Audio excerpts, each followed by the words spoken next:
ਸਿਰਫ ਇੱਕ enforcement priority ਨਹੀਂ ਹੈਗੀ, ਮਤਲਬ ਡੈਫਰਡ ਐਕਸ਼ਨ ਜਿਹੜਾ ਇਸ ਚੀਜ਼ ਤੇ ਨਹੀਂ ਸਿਰਫ ਲਾਗੂ ਹੁੰਦਾ ਕਿ ਬੰਦੇ ਨੂੰ ਬਾਹਰ ਕੱਢਣਾ ਕਿ ਨਹੀਂ ਕੱਢਣਾ, ਇਹ ਉਸ ਤੋਂ ਜ਼ਿਆਦਾ ਚੀਜ਼ਾਂ ਜਿਹੜੀਆਂ ਆਫਰ ਕਰਦਾ। ਪਹਿਲੀ ਗੱਲ ਤਾਂ ਇਹ ਹੈ ਕਿ ਇੱਕ ਸਟਰਕਚਰਡ ਪ੍ਰੋਸੈਸ ਹੈਗਾ, ਮਤਲਬ ਕਿ ਇਹਦੇ ਵਿੱਚ ਬਕਾਇਦਾ ਜਿਹੜਾ USCIS ਆ ਉਹਦੇ ਕੋਲ ਐਪਲੀਕੇਸ਼ਨ ਜਾਂਦੀ ਆ, ਉਹ ਫਿਰ ਡਿਸਾਈਡ ਕਰਦੀ ਆ ਕਿ ਬੰਦੇ ਨੂੰ ਡੈਫਰਡ ਐਕਸ਼ਨ ਦੇਣਾ ਕਿ ਨਹੀਂ ਦੇਣਾ। ਇਹਦੇ ਨਾਲ ਬੰਦੇ ਨੂੰ ਇਮੀਗ੍ਰੇਸ਼ਨ ਬੈਨੀਫਿਟ ਮਿਲਦੇ ਆ, ਉਹ ਇੱਥੇ ਰਹਿ ਸਕਦਾ, ਉਹਨੂੰ ਰਿਮੂਵ ਨਹੀਂ ਕੀਤਾ ਜਾ ਸਕਦਾ। ਇਹਦੇ ਵਿੱਚ ਜਿਹੜੀ ਇੱਕ ਏਜੰਸੀ ਨੂੰ ਫੈਸਲਾ ਜਿਹੜਾ ਕਰਨਾ ਪੈਂਦਾ।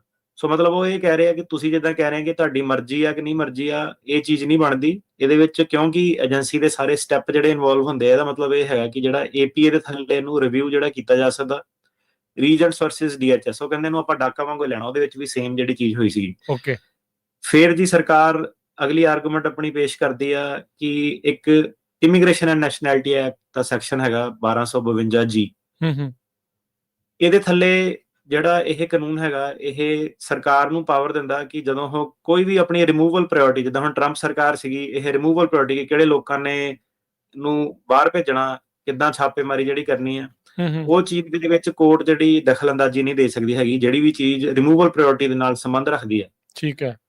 ਇਹ ਵਾਲਾ ਕੋਰਟ ਸੀਗਾ, ਇਹ ਕਹਿੰਦਾ ਕਿ ਨਹੀਂ, ਆਪਾਂ ਤੁਹਾਡੀ ਰਿਮੂਵਲ ਪ੍ਰਾਇੋਰਟੀਜ਼ ਨੂੰ ਖਤਰਾ ਨਹੀਂ ਕੋਈ ਵੀ ਪਾ ਰਹੇ ਹੈਗੇ।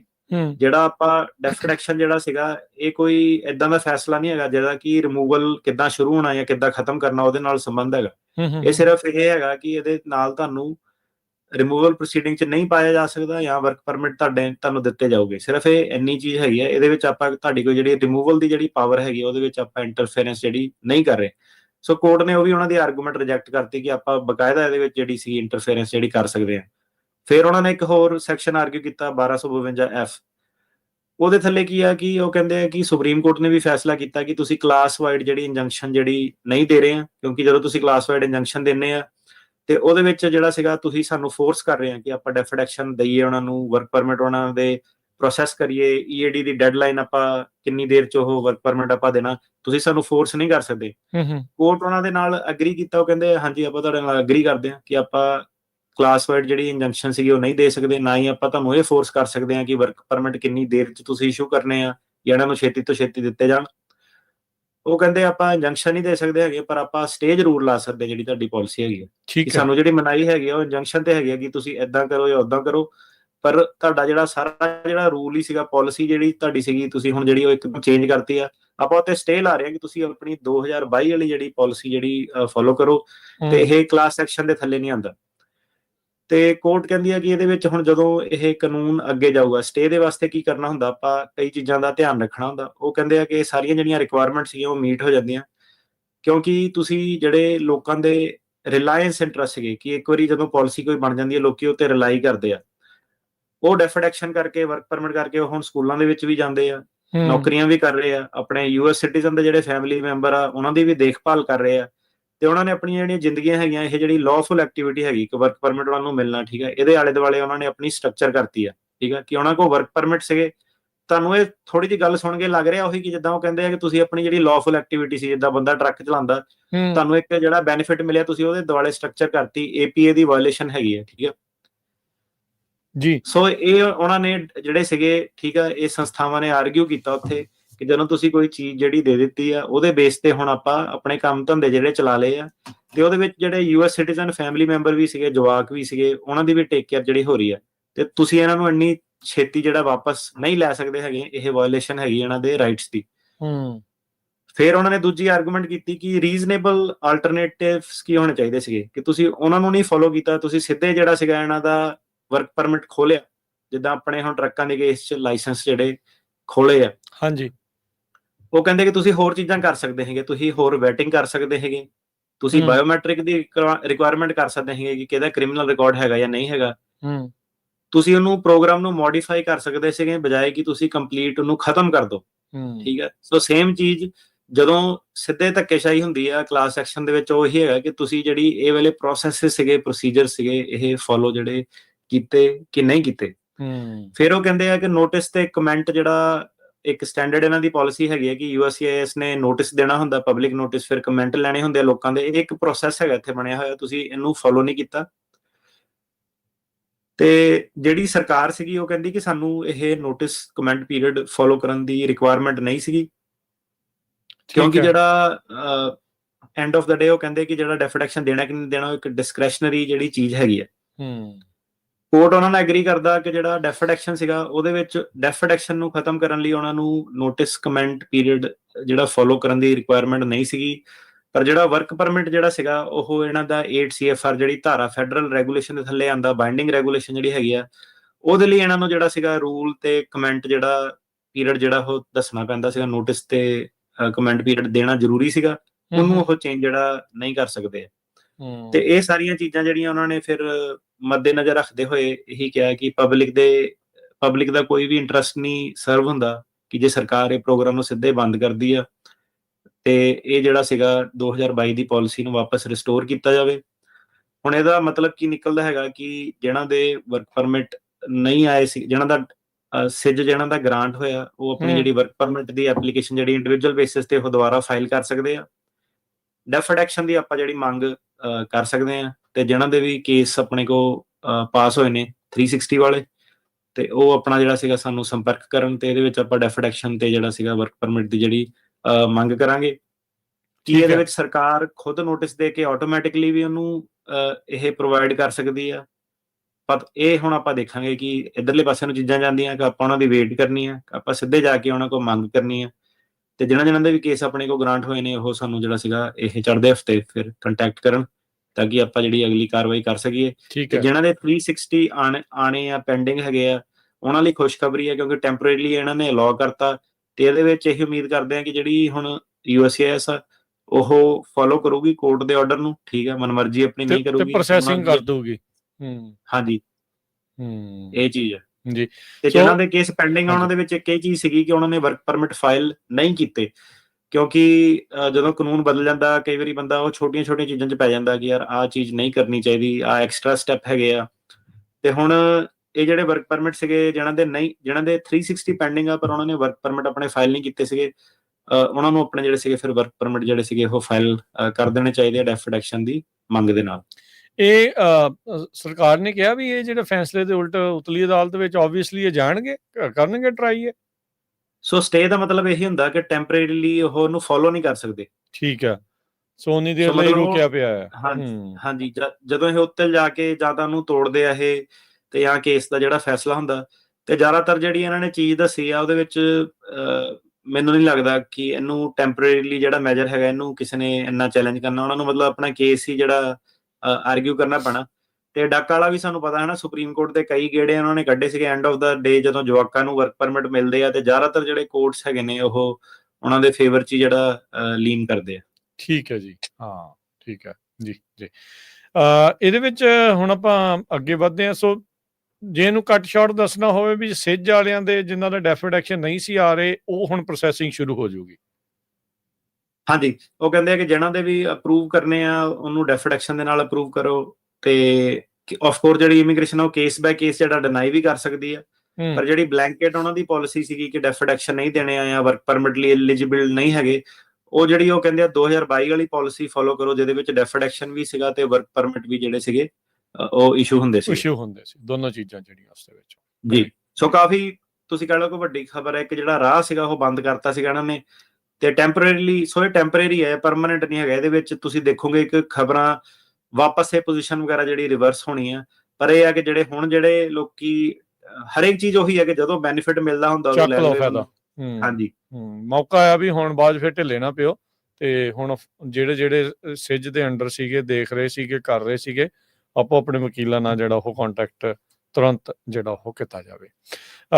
ਅਗਲੀ ਜਿਹੜੀ ਆਪਾਂ ਗੱਲ ਕਰਦੇ ਹਾਂ, ਕਹਿੰਦੇ ਵੀ US ਸ਼ਟਡਾਊਨ ਦੇ ਦੌਰਾਨ ਵੱਡੇ ਪੱਧਰ ਦੇ ਉੱਤੇ ਅਰੈਸਟ ਤੇ ਡਿਟੈਂਸ਼ਨਸ ਜਿਹੜੀਆਂ ਉਹ ਹੋਈਆਂ। ਹਾਂਜੀ, ਇੱਕ ਸੈਕਿੰਡ। ਕਾਫੀ ਜਿਹੜੀਆਂ ਡਿਟੈਂਸ਼ਨ ਜਿਹੜੀਆਂ ਸੀਗੀਆਂ ਆਪਣਾ ਅਕਤੂਬਰ 1 ਤੋਂ ਲੈ ਕੇ ਨਵੰਬਰ 15 ਤੱਕ ਜਿਹੜਾ ਸੀਗਾ ਫੈਡਰਲ ਗਵਰਨਮੈਂਟ ਜਿਹੜੀ ਬੰਦ ਰਹੀ ਆ, ਤੇ ਇਹਦੇ ਦੌਰਾਨ ਹੀ ਤੁਸੀਂ ਦੇਖ ਲਓ ਕਿ ਇਹਨਾਂ ਨੇ 54,000 ਜਿਹੜੇ ਲੋਕੀ ਸੀਗੇ ਉਹ ਡਿਪੋਰਟ ਕਰਤੇ ਸ਼ਟਡਾਊਨ ਦੇ ਵਿੱਚ ਹੀ। ਪਹਿਲਾਂ ਦੱਸਦੇ ਜਾਈਏ ਕੀ ਹੁੰਦਾ ਸੀਗਾ ਪੁਰਾਣੇ ਟਾਈਮਾਂ 'ਚ ਜਿਹਨਾਂ ਦੇ ਕੇਸ ਚੱਲਦੇ ਸੀਗੇ, ਜਦੋਂ ਗਵਰਨਮੈਂਟ ਸ਼ਟਡਾਊਨ ਹੁੰਦੀ ਸੀ ਤਾਂ ਉਹਨਾਂ ਦੀ ਤਰੀਕ ਵੀ ਅੱਗੇ ਮੂਵ ਕਰ ਦਿੰਦੇ ਸੀਗੇ, ਤੇ ਹੁਣ ਉਹਨਾਂ ਨੇ 54,000 ਲੋਕੀ ਜਿਹੜੇ ਸੀਗੇ 1.5 ਮਹੀਨੇ ਦੇ ਵਿੱਚ ਹੀ ਡਿਪੋਰਟ ਕਰਤੇ, ਤੇ 56,000 ਜਿਹੜੇ ਸੀਗੇ ਉਹਨਾਂ ਨੇ ਆਪਣੇ ਜਿਹੜੇ ਸੀਗੇ ਅਰੈਸਟ ਕੀਤੇ ਆ। ਠੀਕ ਹੈ, ਤੇ ਇਹ ਇਮੀਗ੍ਰੇਸ਼ਨ ਡਿਟੈਂਸ਼ਨ ਕਸਟਡੀ ਦੇ ਵਿੱਚ ਤਕਰੀਬਨ ਜਿਹੜਾ ਸੀਗਾ ਔਨ ਐਵਰੇਜ 65,000 ਲੋਕੀ ਇਹਨਾਂ ਨੇ ਜਿਹੜੇ ਫੜ ਕੇ ਰੱਖੇ ਆ। ਇਹ ਸ਼ਟਡਾਊਨ ਦੇ ਦੌਰਾਨ ਹੀ ਆਪਾਂ ਗੱਲ ਕਰ ਰਹੇ ਹਾਂ, 1.5 ਮਹੀਨੇ ਦੇ ਦੌਰਾਨ ਹੀ। ਕੀ ਨੰਬਰ ਦੇਖ ਲਓ ਕਿੱਡਾ ਵੱਡਾ। ਹੁਣ ਜੇ ਅੱਗੇ ਗੱਲ ਕਰੀਏ ਤਾਂ ਉਹ ਕਹਿੰਦੇ ਕਿ ਜਿਹੜੇ ਬੰਦੇ ਇਹਨਾਂ ਨੇ ਫੜਿਆ ਦੇ ਵਿੱਚ 21,000 ਬੰਦੇ ਇਦਾਂ ਦੇ ਸੀਗੇ ਜਿਨ੍ਹਾਂ ਦਾ ਕੋਈ ਕ੍ਰਿਮੀਨਲ ਰਿਕਾਰਡ ਨਹੀਂ ਸੀਗਾ 50,000 ਦੇ ਵਿੱਚੋਂ।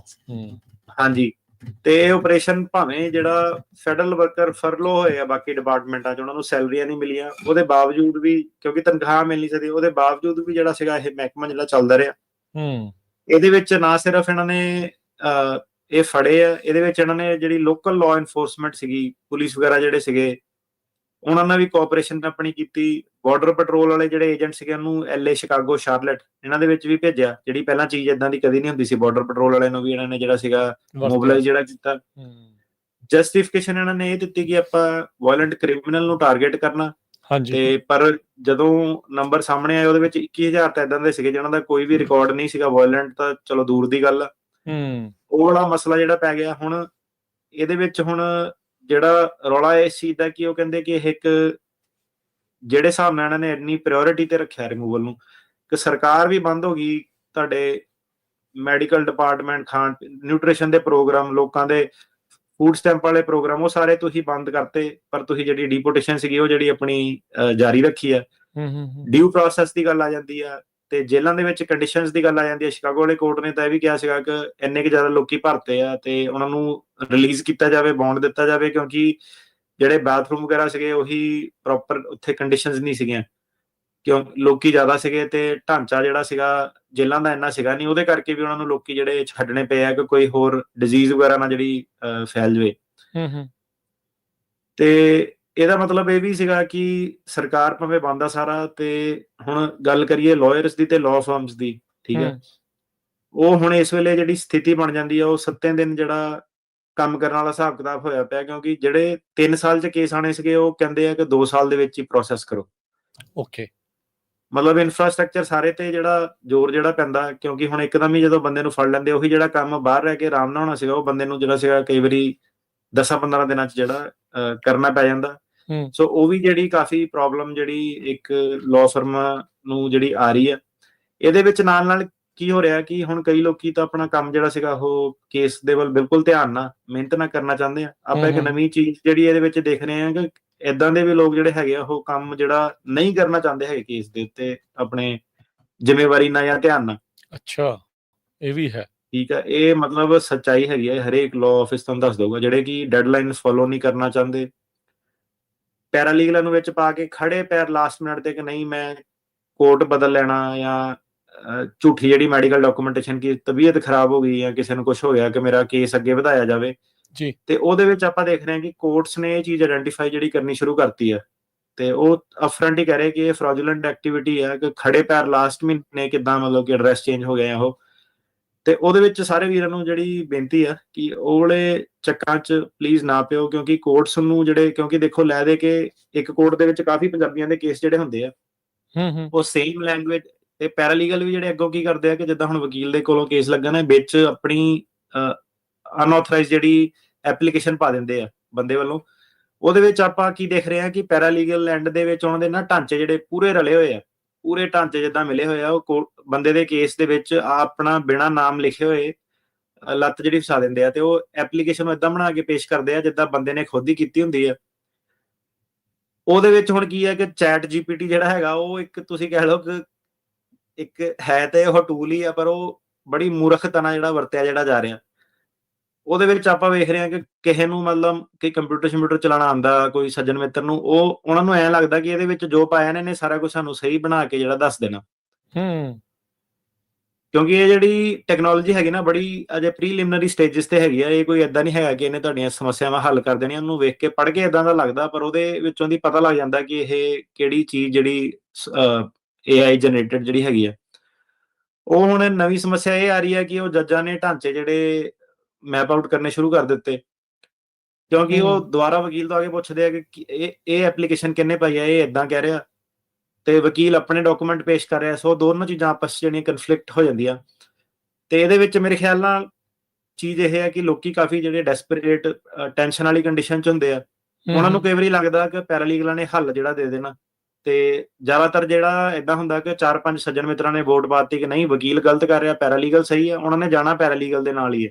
ਠੀਕ ਹੈ ਜੀ। ਜਾਂ ਉਹਨਾਂ ਨੇ ਸੱਜਣ ਮਿੱਤਰ ਦੀ ਸਲਾਹ ਲੈਣੀ ਆ। ਉਹ ਕਈ ਵਾਰੀ ਕੀ ਹੈਗਾ ਕਿ ਬੇਤੁਕੀਆਂ ਈਮੇਲਸ, ਬੇਤੁਕੀਆਂ ਜਿਹੜੀਆਂ ਪਟੀਸ਼ਨਾਂ ਉਹ ਕੋਰਟ ਸਿਸਟਮ 'ਚ ਫਾਈਲ ਹੋ ਰਹੀਆਂ ਤੇ ਉਹ ਬੰਦਿਆਂ ਨੂੰ ਜਿਹੜਾ ਨੁਕਸਾਨ ਕਰ ਰਹੀਆਂ ਸੀਗੀਆਂ। ਆਪਣਾ ਫਰਜ਼ ਬਣਦਾ ਸੀਗਾ ਕਿ ਇੱਕ ਵਾਰੀ ਚੀਜ਼ ਜਿਹੜੀ ਕਹਿਣੀ ਆ ਕਿ ਸਹੀ ਰਾਏ ਜਿਹੜਾ ਪਾਓ, ਠੀਕ ਆ। ਜਿੱਦਾਂ ਜਿੱਦਾਂ ਤੁਹਾਡੇ ਜਿਹੜੇ ਵੀ ਵਕੀਲ ਹੈਗੇ ਉਹਨਾਂ ਦੀ ਸਲਾਹ ਦੇ ਨਾਲ ਹੀ ਚੱਲੋ ਤੇ ਬਿਲਕੁਲ ਲਾਸਟ ਮਿੰਟ ਜਿਹੜਾ ਐਡਰੈਸ ਚੇਂਜ ਜਾਂ ਫੋਰਨ ਸ਼ਾਪਿੰਗ ਜਾਂ ਕੋਡ ਚੇਂਜ ਕਰ ਲੈਣਾ ਜਾਂ ਜੱਜ ਨਹੀਂ ਵਧੀਆ ਆ, ਉਹ ਚੀਜ਼ਾਂ ਜਿਹੜੀਆਂ ਬੈਕਫਾਇਰ ਕਰ ਰਹੀਆਂ ਬਿਗ ਟਾਈਮ, ਤੇ ਉਹ ਚੀਜ਼ਾਂ ਤੋਂ ਜਿਹੜਾ ਬਚਣਾ। ਠੀਕ ਹੈ ਜੀ। ਅਨਡਾਕੂਮੈਂਟਡ ਸਟੂਡੈਂਟਸ ਜਿਹੜੀ ਪੜ੍ਹਾਈ ਕਰਦੇ ਆ ਇੱਥੇ ਇਨ ਸਟੇਟ ਟਿਊਸ਼ਨ ਦਾ ਜਿਹੜਾ ਫਾਇਦਾ ਹੁੰਦਾ ਆ, ਉਹਦੇ ਉਲਟ ਵੀ ਹੁਣ ਫੈਡਰਲ ਸਰਕਾਰ ਨੇ ਕੈਲੀਫੋਰਨੀਆ ਨੂੰ ਦੇ ਉਲਟ ਲਾਸੂਟ ਜਿਹੜਾ ਦਰਜ ਕਰਤਾ। ਹਾਂਜੀ, ਇਹ ਤਾਂ ਹੁਣ ਕੈਲੀਫੋਰਨੀਆ ਨਾਲ ਹੀ ਲੜਾਈ ਹੈ ਨਾ ਦੀ ਮੇਨ ਸਰਕਾਰ ਦੀ, ਰਿਪਬਲਿਕਨਾਂ ਦੀ ਜੀ, ਕਿਉਂਕਿ ਸਭ ਤੋਂ ਜ਼ਿਆਦਾ ਸੀਟਾਂ ਇੱਧਰ ਆ ਤੇ ਓਬਵੀਅਸਲੀ ਤੁਸੀਂ ਦੇਖ ਲਓ ਕਿ ਟਰੰਪ ਸਰਕਾਰ ਨੇ ਜਿਹੜਾ ਕਹਿੰਦੇ ਲਾਸੂਟ ਜਿਹੜਾ ਇਹ ਮੈਨੂੰ ਹੁਣ ਸਾਡੀ ਤਾਂ ਫੀਲਡ ਜਿਹੜੀ ਇਮੀਗ੍ਰੇਸ਼ਨ ਹੈਗੀ ਆ, ਤਾਂ ਇਹ ਸਾਡੀ ਇੱਕ ਤਰ੍ਹਾਂ ਕਹਿ ਲਓ ਤੁਸੀਂ ਫੀਲਡ ਨਹੀਂ ਆਉਂਦੀ, ਪਰ ਕਿਉਂਕਿ ਅਨਡਾਕੂਮੈਂਟਡ ਨਾਲ ਸੰਬੰਧ ਰੱਖਦੇ ਆ ਇਸ ਲਈ ਖਬਰ ਤੁਹਾਡੇ ਨਾਲ ਸਾਂਝੀ ਕਰ ਰਹੇ ਹਾਂ। ਸੋ ਕੀ ਕਹਿੰਦੇ ਆ ਕਿ ਜਿਹੜੇ ਇਨ ਸਟੇਟ ਟਿਊਸ਼ਨ ਜਿਹੜੀ ਹੁੰਦੀ ਆ, ਸਕਾਲਰਸ਼ਿਪ ਜਿਹੜੀਆਂ ਹੁੰਦੀਆਂ ਜਾਂ ਸਟੇਟ ਏਡ ਜਿਹੜੀ ਦਿੰਦੇ ਆ, ਉਹ ਕਹਿੰਦੇ ਆ ਕਿ ਜਦੋਂ ਤੁਸੀਂ ਕੱਚੇ ਲੋਕਾਂ ਨੂੰ ਜਾਂ ਸਟੂਡੈਂਟਸ ਨੂੰ ਜਿਹੜੀ ਆਫਰ ਕਰਦੇ ਆ ਅਨਡਾਕੂਮੈਂਟਡ ਜਾਂ ਉਹਨਾਂ ਦੇ ਬੱਚਿਆਂ ਨੂੰ ਆਫਰ ਕਰਦੇ ਆ, ਇਹਨਾਂ ਤੁਸੀਂ ਸਿਟੀਜ਼ਨਸ ਦੇ ਨਾਲ ਜਿਹੜਾ ਡਿਸਕ੍ਰਿਮੀਨੇਟ ਕਰ ਰਹੇ ਆ। ਸੋ ਇਹ US district court eastern district of California ਜਿਹੜਾ ਨੇ ਫਾਈਲ ਕੀਤਾ lawsuit, university of California UC ਜਿਹੜੇ ਸਿਸਟਮ ਹੈਗੇ ਸਾਰੇ ਤੇ ਕੈਲੀਫੋਰਨੀਆ ਸਟੇਟ ਯੂਨੀਵਰਸਿਟੀ ਦੇ ਜਿਹੜੇ ਸਿਸਟਮ ਹੈਗੇ ਉਹਨਾਂ ਦੇ ਖਿਲਾਫ ਇਹਨਾਂ ਦੇ ਲਾਸੂਟ ਆ। ਇਹਦੇ ਵਿੱਚ ਕੀ ਆ ਜਾਂਦਾ ਕਿ ਜਿਹੜੇ ਜਵਾਕ ਪੱਕੇ ਨਹੀਂ ਹੈਗੇ ਉਰੇ, ਠੀਕ ਆ, ਜਿਹੜੇ ਅਸਾਲਮ ਸੀਕਰਾਂ ਦੇ ਜਵਾਕ ਆ ਜਾਂ ਜਿਹੜੇ ਕੱਚੇ ਸੀਗੇ ਸ਼ੁਰੂ ਤੋਂ ਹੀ, ਉਹਨਾਂ ਦੇ ਜਵਾਕ ਜਿਹੜੇ ਯੂਨੀਵਰਸਿਟੀਆਂ ਦੇ ਵਿੱਚ ਜਾਂਦੇ ਆ, ਉਹ ਕਹਿੰਦੇ ਆ ਕਿ ਉਹਨਾਂ ਨੂੰ ਤੁਸੀਂ ਫੈਡਰਲ ਏਡ ਜਿਹੜੀ ਦੇ ਰਹੇ ਆ, ਭਰਤੀ ਕਰ ਰਹੇ ਆ, ਤੇ ਇਹ ਸਿਟੀਜ਼ਨ ਜਿਹੜੇ ਜਵਾਕ ਆ ਉਹਨਾਂ ਨਾਲ ਡਿਸਕ੍ਰਿਮੀਨੇਸ਼ਨ ਹੋ ਰਹੀ ਹੈ ਤੇ ਇਹ ਇਲੀਗਲ ਇਮੀਗ੍ਰੇਸ਼ਨ ਨੂੰ ਇਨਕਰੇਜਮੈਂਟ ਜਿਹੜੀ ਹੱਲਾਸ਼ੇਰੀ ਮਿਲਦੀ ਆ। ਇਹ ਹੁਣ ਇਹਨਾਂ ਨੇ ਕੈਲੀਫੋਰਨੀਆ ਦਾ ਤਾਂ ਸ਼ੁਰੂ ਕੀਤਾ ਕਿਉਂਕਿ ਇਹ ਸਭ ਤੋਂ ਜਿਹੜੀ ਤੁਸੀਂ ਕਹ ਲਓ ਕਿ ਰਿਚ ਸਟੇਟ ਆ, ਠੀਕ ਆ, ਫਾਈਟ ਬੈਕ ਕਰਦੀ ਆ। ਜੇ ਉਹ ਇਹਨੂੰ ਹੀ ਹਰਾ ਦੇਣ ਤੇ ਫਿਰ ਆਪਣੀ Illinois, Texas, Florida main target ਇਹਨਾਂ ਦੇ ਇਹ ਕਿ ਜਿਹੜੀਆਂ ਛੋਟੀਆਂ ਸਟੇਟਸ ਹੈਗੀਆਂ ਉਹ ਆਪਣੇ ਆਪ ਫੋਲੋ ਕਰੂਗੀਆਂ। ਇਹਦੇ ਵਿੱਚ ਹੁਣ ਰੌਲਾ ਹੁਣ ਇਹ ਪੈ ਜਾਣਾ ਕਿ ਜਿਹੜੀ ਹੁਣ ਇਨ ਸਟੇਟ ਜਿਹੜੀ ਇਹ ਕੇਸ ਦਾ ਕੀ ਬਣੂਗਾ, ਸਟੇ ਲੱਗੂਗੀ ਕਿੱਦਾਂ, ਮਤਲਬ ਕਿ ਰੋਕ ਟੋਕ ਹੋਗੀ ਕੋਈ? ਜਿਹੜੇ ਜਵਾਕ ਆਲਰੇਡੀ ਸਿਸਟਮ ਦੇ ਵਿੱਚ ਹੈਗੇ ਆ, ਫਸਟ ਈਅਰ ਚ, ਸੈਕੰਡ ਈਅਰ ਚ, ਥਰਡ ਈਅਰ ਚ, ਉਹਨਾਂ ਦਾ ਜਦੋਂ ਅਗਲੇ ਸਾਲ ਚ ਉਹ ਭਰਤੀ ਹੋ ਗਈ ਉਹਨਾਂ ਦੀ, ਫਿਰ ਉਹਨਾਂ ਦਾ ਕੀ ਬਣੂਗਾ? ਕੀ ਉਹਨਾਂ ਨੂੰ ਜਿਹੜੀ ਟਿਊਸ਼ਨ ਆਪਣੀ ਜੇਬੋਂ ਦੇਣੀ ਪਊਗੀ? ਕੀ ਉਹਨਾਂ ਨੂੰ ਉਹ ਕਾਲਜ ਚ ਰੱਖਣਗੇ, ਨਹੀਂ ਰੱਖਣਗੇ? ਕਈ ਸਾਰੇ ਜਿਹੜੇ ਮੁੱਦੇ ਜਿਹੜੇ ਇਹਨਾਂ ਛਿੜ ਜਾਂਦੇ ਆ ਇਸ ਚੀਜ਼ ਦੇ ਨਾਲ, ਟਿਊਸ਼ਨ ਨੂੰ ਲੈ ਕੇ। ਹਾਂਜੀ, ਇੱਕ ਤੁਸੀਂ ਕਹਿ ਲਓ ਕੋਈ ਲੀਗਲ ਬੈਟਲ ਗਰਾਊਂਡ ਬਣ ਜਾਣੀ ਆ ਸਟੇਟ ਦੀ ਅਥਾਰਟੀ ਕਿ ਉਹਨਾਂ ਨੇ ਐਜੂਕੇਸ਼ਨ ਸਿਸਟਮ ਕਿੱਦਾਂ ਆਪਣਾ ਲਾਗੂ ਕਰਨਾ, ਤੇ ਫੈਡਰਲ ਇਮੀਗ੍ਰੇਸ਼ਨ ਤੇ ਫੰਡਿੰਗ ਨੂੰ ਲੈ ਕੇ। ਸੋ ਇਹ ਦੋ ਚੀਜ਼ਾਂ ਦੇ ਵਿਵਾਦ ਜਿਹੜੇ ਸੀਗੇ, ਉਹਨਾਂ ਨੇ ਮਤਲਬ ਜਿਹੜੀ ਆਪਣੀ ਇਮੀਗ੍ਰੇਸ਼ਨ ਪਾਲਿਸੀ ਜਾਂ ਫੰਡਿੰਗ ਪਾਲਿਸੀ ਸੀਗੀਆਂ, ਉਹਨੂੰ ਉਹਨਾਂ ਨੇ ਜਿਹੜਾ ਸੀਗਾ ਐਜੂਕੇਸ਼ਨਲ ਸਿਸਟਮ ਨੂੰ ਜਿਹੜਾ ਅਟੈਕ ਕਰਤਾ। ਵੈਸੇ ਦੇਖਿਆ ਜਾਵੇ ਤਾਂ ਦੇਖੋ ਜੀ, ਪੜ੍ਹਾਈ ਦੇ ਨਾਲ ਫਾਇਦਾ ਹੀ ਹੁੰਦਾ, ਠੀਕ ਹੈ, ਕੋਈ ਵੀ ਬੱਚਾ ਪੜ੍ਹਦਾ ਤੇ ਉਹ ਸਟੇਟ ਦੇ ਜਾਂ ਕੰਟਰੀ ਦੇ ਫਾਇਦੇ ਦੇ ਵਿੱਚ ਹੀ ਆਉਂਦਾ, ਭਾਰ ਨਹੀਂ ਪੈਂਦਾ। ਹਰੇਕ ਬੰਦਾ ਉਹ ਚੀਜ਼ ਨੂੰ ਸਮਝਦਾ, ਪਰ ਇਹ ਉਹਨੂੰ ਕਿੱਧਰਲੇ ਪਾਸੇ ਲੈ ਕੇ ਜਾ ਰਹੇ ਆ ਕਿ ਇਹ ਜਿਹੜੇ ਯੂਐਸ ਸਿਟੀਜ਼ਨ ਲੋਕੀ ਆ ਉਹਨਾਂ ਨਾਲ ਡਿਸਕ੍ਰਿਮੀਨੇਸ਼ਨ ਆ। ਜੇ ਤੁਸੀਂ ਇਧਰਲੇ ਪਾਸੇ ਪੈਸੇ ਦਿੰਦੇ ਆ ਜਾਂ ਉਹਨਾਂ ਨੂੰ ਫ੍ਰੀ ਪੜ੍ਹਾਈ ਦਿੰਦੇ ਆ, ਇੰਸਟੀਟਿਊਸ਼ਨ ਦਿੰਦੇ ਆ, ਤੇ ਫਿਰ ਤੁਸੀਂ ਕਿਸੇ ਹੋਰ ਦੇ ਹੱਕ ਹੋ ਰਹੇ ਆ, ਉਸ ਚੀਜ਼ ਨੂੰ ਲੈ ਕੇ ਵਿੱਚ ਜਿਹੜਾ ਆ ਰਿਹਾ। ਜੀ। H2A ਵਰਕਰਸ ਦੇ ਨਾਲ ਸੰਬੰਧਿਤ ਅਗਲੀ ਜਿਹੜੀ ਖਬਰ ਆ, ਲਾਸੂਟ ਹੁਣ ਯੂਨਾਈਟਿਡ ਫਾਰਮ ਵਰਕਰਸ ਨੇ ਕੀਤਾ ਆ ਵੀ H2A ਵਰਕਰਸ ਦੀਆਂ ਜਿਹੜੀਆਂ ਵੇਜਿਸ ਆ ਘਟਾਈਆਂ ਜਾਣ। ਉਸ ਦੇ ਉਲਟ ਦੇਖ ਲਓ ਤੁਸੀਂ, ਮੈਂ ਕਿਹਾ ਆਇਰਨੀ ਕਿੱਧਰਲੇ ਪਾਸੇ ਨੂੰ, ਜਿਹੜੇ ਵਰਕਰ ਸੀਗੇ ਉਹਨਾਂ ਨੇ ਟਰੰਪ ਸਰਕਾਰ ਦੇ ਖਿਲਾਫ ਜਿਹੜਾ ਮੁਕੱਦਮਾ ਕੀਤਾ। ਉਹ ਕਹਿੰਦੇ ਕਿ ਜਿਹੜੇ ਹੁਣ ਕੀ ਸੀਗਾ, ਪਿਛਲੇ ਦਿਨਾਂ 'ਚ ਇਹਨਾਂ ਨੇ ਟੈਰਿਫ ਆਪਣੇ ਲਾਤੇ, ਠੀਕ ਆ, ਬਿਨਾਂ ਸੋਚੇ ਸਮਝੇ ਹਰੇਕ ਚੀਜ਼। ਉਹਦੇ ਵਿੱਚ ਆਪਾਂ ਖਬਰਾਂ ਦੇਖੀਆਂ ਕਿ ਕਿਸਾਨ ਵਿਚਾਰਿਆਂ ਦੇ ਬੁਰੇ ਹਾਲ ਆ, ਫਸਲ ਕੋਈ ਚੱਕ ਨਹੀਂ ਰਿਹਾ, ਉੱਥੇ ਏਦਾਂ ਦੀ ਏਦਾਂ ਪਈ ਹੈ। ਫਿਰ ਇਹਨਾਂ ਨੇ ਜਿਹੜੇ ਸੀਗੇ ਵਰਕਰ ਇੱਥੇ ਕੱਚੇ, ਉਹਨਾਂ ਨੂੰ ਟਾਰਗੇਟ ਕਰਨਾ ਸ਼ੁਰੂ ਕਰਤਾ। ਤੁਸੀਂ ਪਹਿਲਾਂ ਸੋਚੋ ਇਹ ਕਿ ਜਿਹੜੀ ਹੁਣ ਜਦੋਂ ਤੁਸੀਂ ਕਰੋਗੇ ਤਾਂ ਜਿਹੜੀ ਫਸਲਾਂ ਚੱਕੂਗਾ ਕੌਣ, ਕੰਮ ਕੌਣ ਕਰੂਗਾ? ਫਿਰ ਇਹਨਾਂ ਨੇ ਸੇਮ ਚੀਜ਼ ਟਰੱਕਿੰਗ ਨਾਲ ਵੀ ਇਹ ਸੇਮ ਹੀ ਕਰ ਰਿਹਾ। ਭਾਵੇਂ ਤੁਸੀਂ ਦੇਖ ਲਓ ਇਲਨ ਮਸਕ ਕਰਕੇ ਬੰਦੇ ਵੀ ਆ ਕੇ ਕਹਿ ਰਹੇ ਆ ਕਿ ਸ਼ਾਰਟੇਜ ਹੈਗੀ ਟਰੱਕ ਡਰਾਈਵਰਾਂ ਦੀ, ਨਾ ਇਦਾਂ ਦੇ ਪੁੱਠੇ ਪੰਗੇ ਜਿਹੜੇ ਕਰੋ, ਪਹਿਲਾਂ ਹੀ ਸ਼ਾਰਟੇਜ ਜਿਹੜੀ ਇੰਡਸਟਰੀ ਚੱਲ ਰਹੀ ਹੈ। ਉਹ ਹੁਣ ਸਾਨੂੰ ਨਹੀਂ ਪਤਾ ਕਿ ਕੀ ਇਹਨਾਂ ਦੀ ਜਿੱਦਾਂ ਕਿਹੜੇ ਹਿਸਾਬ ਨਾਲ ਕੈਲਕੂਲੇਸ਼ਨ ਉਹ ਕਰਦੇ ਆ, ਪਰ ਜ਼ਿਆਦਾਤਰ ਜਿਹੜਾ ਸੁਣਿਆ ਉਹ ਇਹੀ ਸੁਣਿਆ ਕਿ ਇਹਨਾਂ ਨੂੰ ਸ਼ਾਰਟੇਜ ਜਿਹੜੀ ਸੀਗੀ ਫਾਰਮ ਵਰਕਰਾਂ ਦੀ ਵੀ ਸੀਗੀ ਸ਼ੁਰੂ ਤੋਂ, ਨਰਸਿੰਗ ਜਿਹੜੇ ਮੈਡੀਕਲ ਪ੍ਰੋਫੈਸ਼ਨ 'ਚ ਵੀ ਇਹਨਾਂ ਨੂੰ ਸ਼ਾਰਟੇਜ ਸੀਗੀ, ਟਰੱਕਿੰਗ 'ਚ ਵੀ ਇਹਨਾਂ ਨੂੰ ਸ਼ਾਰਟੇਜ ਸੀਗੀ। ਮਤਲਬ ਜਦੋਂ ਦਾ ਐਟਲੀਸਟ ਮੈਂ 2007 ਦਾ ਆਇਆ ਇੱਥੇ, ਮੈਂ ਲਗਾਤਾਰ ਇਹੀ ਸੁਣਿਆ ਕਿ ਉਹ ਕਹਿੰਦੇ ਸ਼ਾਰਟੇਜ ਆਏ ਪ੍ਰੋਫੈਸ਼ਨਸ ਦੇ ਵਿੱਚ, ਕਿ ਇਨਫ ਜਿਹੜੇ ਬੰਦੇ ਹੈ ਨਹੀਂਗੇ। ਅੱਛਾ ਜੀ, ਇਹਨਾਂ ਨੇ ਹੁਣ ਕੀ ਕੀਤਾ ਕਿ H2 ਇੱਕ ਪ੍ਰੋਗਰਾਮ ਹੁੰਦਾ ਟੈਂਪਰੇਰੀ ਐਗਰੀਕਲਚਰ ਵੀਜ਼ਾ, ਇਹਨਾਂ ਨੇ ਕੀ ਕੀਤਾ ਸਰਕਾਰ ਨੇ ਕਿ ਉਹਨੂੰ ਵਧਾਉਣ ਦੀ ਕੋਸ਼ਿਸ਼ ਕੀਤੀ ਹੈ। ਕਹਿੰਦੇ ਉਹਦੇ ਵਿੱਚ $5 ਤੋਂ $7 ਜਿਹੜੀਆਂ ਸੀਗੀਆਂ ਵੇਜਸ, ਜਿਹੜੀਆਂ ਸੀਗੀਆਂ ਮਿਨੀਮਮ ਵੇਜ ਨਾਲੋਂ ਲੋਅਰ ਕਰ ਦੋ ਉਹ ਪ੍ਰੋਗਰਾਮ ਦੀਆਂ। ਠੀਕ ਹੈ। ਜਿਹੜੇ ਯੂਨਾਈਟਿਡ ਫਾਰਮ ਵਰਕਰਸ ਯੂਨੀਅਨ ਸੀਗੀ, ਉਹਨਾਂ ਨੇ ਟਰੰਪ ਸਰਕਾਰ ਖਿਲਾਫ ਜਿਹੜਾ ਲਾਸੂਟ ਫਾਈਲ ਕਰਤਾ। ਉਹ ਕਹਿੰਦੇ ਕਿ ਸਰਕਾਰ ਕਹਿੰਦੀ ਆ ਇਹਨਾਂ ਜਿਹੜੀ ਫਾਰਮਿੰਗ ਹੈਗੀ ਉਹਨੂੰ $24 ਬਿਲੀਅਨ ਦਾ ਵਾਧਾ ਹੋਊਗਾ ਅਗਲੇ 10 ਸਾਲਾਂ 'ਚ। ਜਿਹੜੇ ਫਾਰਮ ਵਰਕਰ ਆ ਉਹ ਕਹਿੰਦੇ ਆ ਕਿ ਤੁਸੀਂ ਜਿਹੜੀ ਤਨਖਾਹ ਜਦੋਂ ਘੱਟ ਦਿੰਦੇ ਆ, ਇਹਨਾਂ ਨੇ ਸਾਨੂੰ ਹਾਇਰ ਨਹੀਂ ਕਰਨਾ ਸਿਟੀਜ਼ਨ ਨੂੰ, ਇਹਨਾਂ ਨੇ ਸਾਰੇ ਵਰਕਰ ਜਿਹੜੇ ਬਾਹਰੋਂ ਬੁਲਾਣੇ ਆ। ਇਹ ਜਿਹੜਾ ਰੂਲ ਸੀਗਾ ਅਕਤੂਬਰ 2025 ਚ ਜਿਹੜਾ ਸੀਗਾ ਲਾਗੂ ਹੋਇਆ ਸੀਗਾ, ਤੇ ਉਹਨਾਂ ਨੇ ਤਾਂ ਕਰਕੇ ਇਹਨਾਂ ਦੇ ਵਿੱਚ ਜਿਹੜਾ ਸੀਗਾ ਲਾਸੂਟ ਉਹਨਾਂ ਨੇ ਕੀਤਾ। ਜਿਹੜੀ ਦੇਖਣ ਵਾਲੀ ਗੱਲ ਇਹ ਹੈ ਕਿ ਲੋਕਾਂ ਨੂੰ ਦੇਖ ਲਓ ਕਿਦਾਂ ਦੇ ਛੋਟੇ ਮੁੱਦਿਆਂ ਦੇ ਵਿੱਚ ਪਾਇਆ ਕਿ ਅਗਲੇ 10 ਸਾਲਾਂ ਦੇ ਵਿੱਚ $24 ਬਿਲੀਅਨ ਦਾ ਫਾਇਦਾ ਹੋਣਾ ਇੰਡਸਟਰੀ ਨੂੰ। ਜਿਹੜੇ 350 ਬਿਲੀਅਨ 400 ਬਿਲੀਅਨ ਉਦਾਂ ਚੈੱਕ ਕੱਟ ਕੇ ਦੇ ਦਿੰਦੇ ਆ ਦੂਜੀ ਕੰਟਰੀਆਂ ਨੂੰ ਖੜੇ ਪੈਰ, ਉਹਦਾ ਕੋਈ ਨਹੀਂ। ਮਤਲਬ ਕਿ ਜਿਹੜੇ ਇਧਰਲੇ ਵਿਵਾਦ ਆ ਉਹ ਹੈਗੇ ਕਿ 10 ਸਾਲਾਂ 'ਚ 24 ਬਿਲੀਅਨ ਦੀ ਲੜਾਈ ਨੂੰ ਹੁਣ ਅਰਜਨਟੀਨਾ ਨੂੰ 20 ਬਿਲੀਅਨ ਦੇਣਾ ਸੀਗਾ, ਉਹ ਹੁਣ ਰੌਲੇ ਰੱਪੇ ਤੋਂ ਬਾਅਦ ਰੁਕ ਗਿਆ ਕੰਮ। ਹਾਂਜੀ, ਉਹ ਦੂਜੇ ਵਾਲੇ ਤਾਂ ਮਤਲਬ ਜਦੋਂ ਚੈੱਕ ਬਾਹਰ ਜਾਣੇ ਉਹ ਤਾਂ ਇਦਾਂ ਹੈਗਾ ਕਿ ਨਾ ਕੋਈ ਬੋਲੇ, ਉਹ 'ਚ ਪਾਰਟੀਆਂ ਦੋਨੋਂ ਰਲ ਜਾਂਦੀਆਂ ਕਿ ਲਓ ਚੈੱਕ ਦੋਨੋਂ ਇਕੱਠੇ, ਮਤਲਬ ਉਹ 'ਚ ਸਹਿਮਤੀ ਫਟਾਫਟ ਹੋ ਜਾਂਦੀ ਇਹਨਾਂ ਦੀ। ਉਹਦੇ ਵਿੱਚ ਕਦੀ ਨਹੀਂ ਇਹਨਾਂ ਦਾ ਕੋਈ ਮੁੱਦਾ ਜਿਹੜਾ ਆਇਆ। ਤੇ ਇਹਦੇ ਵਿੱਚ ਹੁਣ ਇੰਪਲੀਕੇਸ਼ਨ ਇਹ ਹੈਗਾ ਕਿ ਜਿਹੜੀ ਇਮੀਗ੍ਰੇਸ਼ਨ ਪਾਲਿਸੀ ਸੀਗੀ ਤੇ ਜਿਹੜੀ ਲੇਬਰ ਪਾਲਿਸੀ, ਜਿਹੜੀ ਇੰਡਸਟਰੀਅਲ ਪਾਲਿਸੀ ਇੱਥੇ ਦੀ ਹੈਗੀ ਆ, ਉਹਦੇ ਵਿੱਚ ਆਪਸ 'ਚ ਜਿਹੜਾ ਵਿਵਾਦ ਪੈ ਗਿਆ ਕਿ ਤੁਸੀਂ ਹੁਣ ਸ਼ਾਰਟੇਜ ਤਾਂ ਹੁਣ ਵਰਕਰਾਂ ਦੀ ਹੈਗੀ ਆ, ਹੁਣ ਗੱਲ ਹੈਗੀ ਇਹਨੂੰ ਭਰਿਆ ਕਿੱਦਾਂ ਜਾਵੇ। ਗੱਲ ਉਹੀ ਆ ਜਾਣੀ ਜਿੱਦਾਂ ਉਹ ਇੰਟਰਨੈਟ ਤੇ ਗੱਲਬਾਤ ਕਰਦੇ ਹੁੰਦੇ ਸੀ ਕਿ ਆਪਾਂ ਵੀ ਦੇਖਦੇ ਹਾਂ ਕਿ ਕਿਹੜੇ ਅਮਰੀਕੀ ਜਾ ਕੇ ਸਟ੍ਰਾਬੇਰੀਆਂ ਹੁਣ ਪਿਕ ਕਰਦੇ ਆ। ਠੀਕ ਹੈ, ਤੇ ਉਹ ਸ਼ਾਰਟੇਜ ਉੱਥੇ ਹੀ ਆ, ਭਾਵੇਂ ਇਹ ਲਾਸੂਟ ਹੈਗਾ ਉਹਨਾਂ ਨੇ ਕੀਤਾ ਹੈਗਾ, ਪਰ ਗੱਲ ਇਹ ਹੈਗੀ ਕਿ ਕੀ ਇਹਨਾਂ ਨੂੰ ਇੰਨੀ ਭਰਤੀ ਜਿਹੜੀ ਮਿਲ ਪਾਊਗੀ ਕਿ ਨਹੀਂ ਮਿਲ ਪਾਊਗੀ। ਸੇਮ ਚੀਜ਼ ਰਾਜਕਰਨ ਜੀ, ਮਤਲਬ ਕਾਰ ਵਾਸ਼ਾਂ ਤੇ ਇਹਨਾਂ ਨੇ ਛਾਪੇ ਤਾਂ ਮਾਰਤੇ, ਆਪਣੀ ਤਾਂ ਕਿਸੇ ਨੇ ਅੱਜ ਤੱਕ ਕਿਸੇ ਅਮਰੀਕੀ ਨੇ ਕਾਰ ਸਾਫ਼ ਕੀਤੀ ਨਹੀਂ, ਤੁਹਾਨੂੰ ਐਵੇਂ ਗੱਲ ਕਹੀਏ। ਠੀਕ ਹੈ, ਸਹੀ ਗੱਲ ਆ।